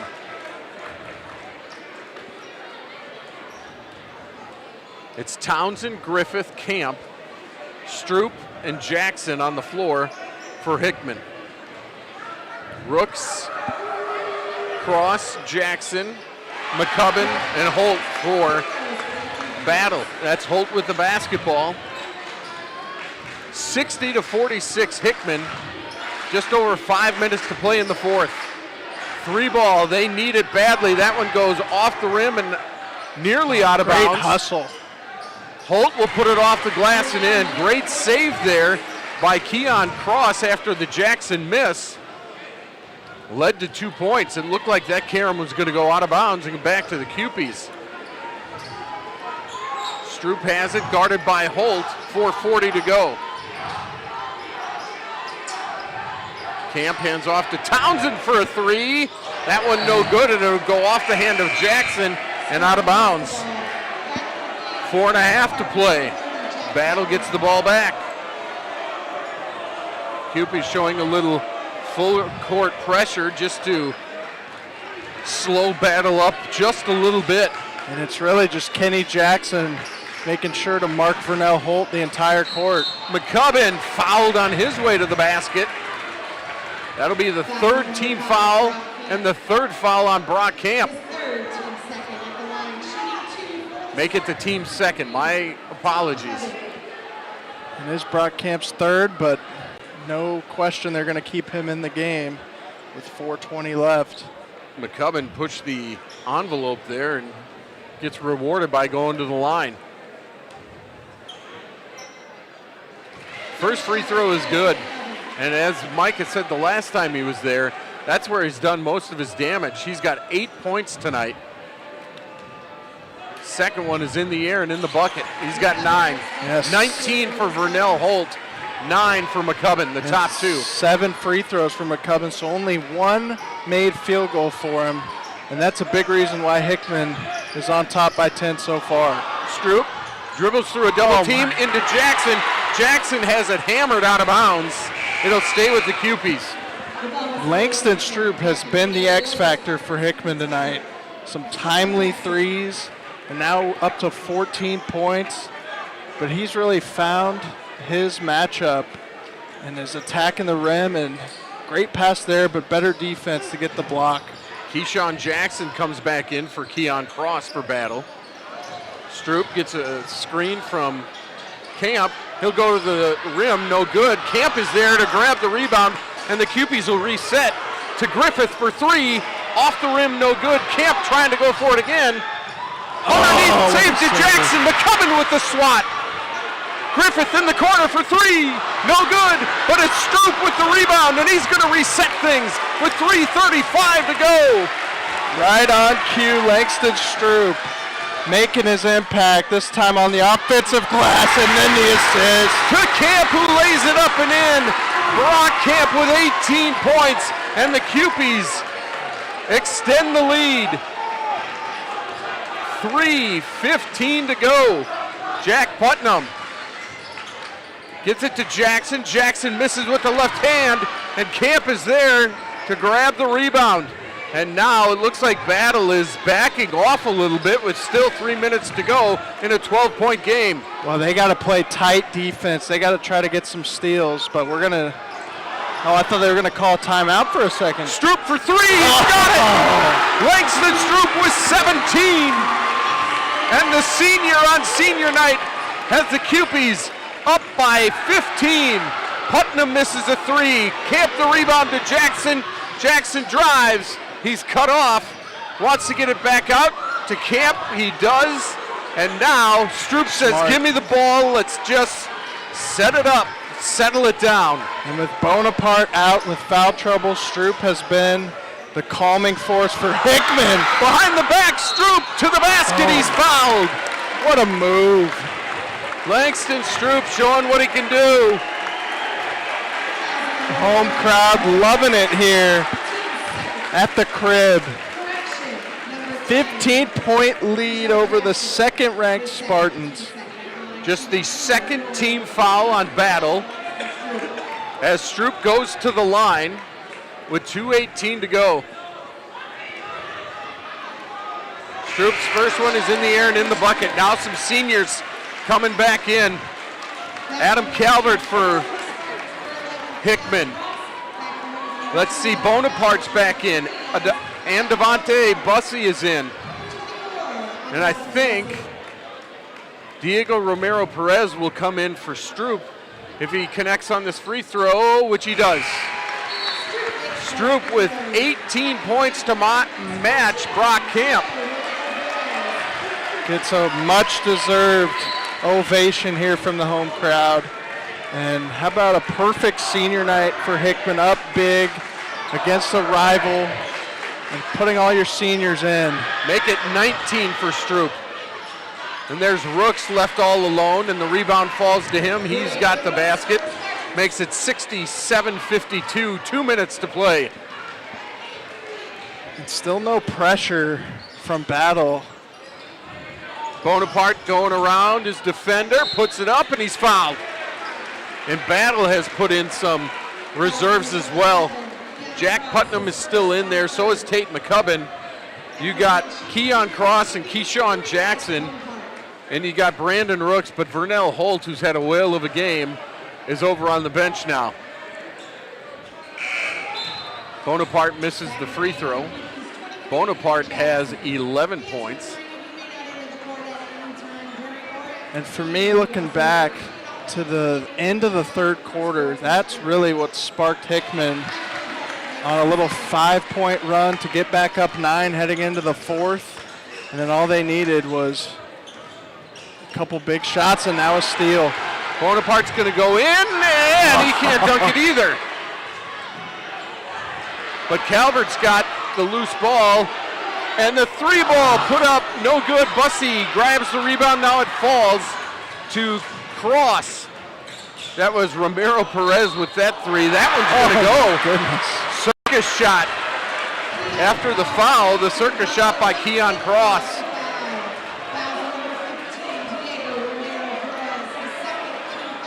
Romero Perez picks up with the foul. It's his second. And everyone on the Hickman bench and in the crowd would have gone nuts if Romero Perez made that three. Old-fashioned three-point play is good. And Cross makes it a 13-point game. They'll give the ball to Bonaparte with 1:15 to go. And it looks like Hickman will just try to, I would imagine, try to dribble this out as much as they can. Well, they're trying to work it to Romero Perez, I think. Bonaparte underneath Bussey, puts it up and in. Bussey's had a nice night as well. And there's a dunk on the other end by Jack Putnam, something they needed earlier. And there's a timeout by Cray Logan. It'll be, I think it's going to be a timeout just to maybe get some people in. A 30-second timeout. 49.9 seconds to go. 70-57 in favor of the Cupies. And the Cupies, from start to finish, have been the better team tonight, Micah. Absolutely. I mean, they've earned it no matter how you look at it. In there, whether it's Langston Stroop giving you 18 or 19, Bonaparte really anchoring the ship offensively as their point guard throughout this one. And then Brock Camp, who was off the bench but still played the majority of the game, getting a double-double. And just great all the way around from the Cupies tonight. Carter Holiday has checked in. So has Elijah Washington and also Drayton Casey. Some of the Cupies emptying the bench. Let's see for Battle. Let's see, Tyler Putnam's back in. Caden Lewis is back into the game. Also into the game for the first time, Chance Carrara. And number 2, Mario Ashford back in. So a lot of new faces here. Three ball put up off the back of the rim. No good that time by Romero Perez. And this one's laid off the glass and in by Chris Glay, who's into the game. Makes it an 11-point game, under 30 to go. Romero Perez thought about it there. They all want him to shoot it. And he doesn't necessarily want to. Gets the screen from Holiday. Romero Perez puts it up and scores on senior night.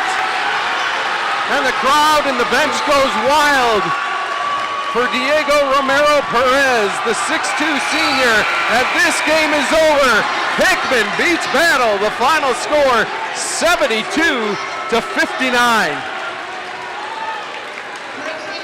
Total domination by Hickman, and they'll take away a 13-point win, and these two will probably see each other again in a couple of weeks at the district tournament. You have to think so. Both teams are great teams, but Hickman was the greater team tonight at home against the second-ranked Spartans with a dominant statement win here to improve to 18-6. What an impressive night for the Hickman Cupies.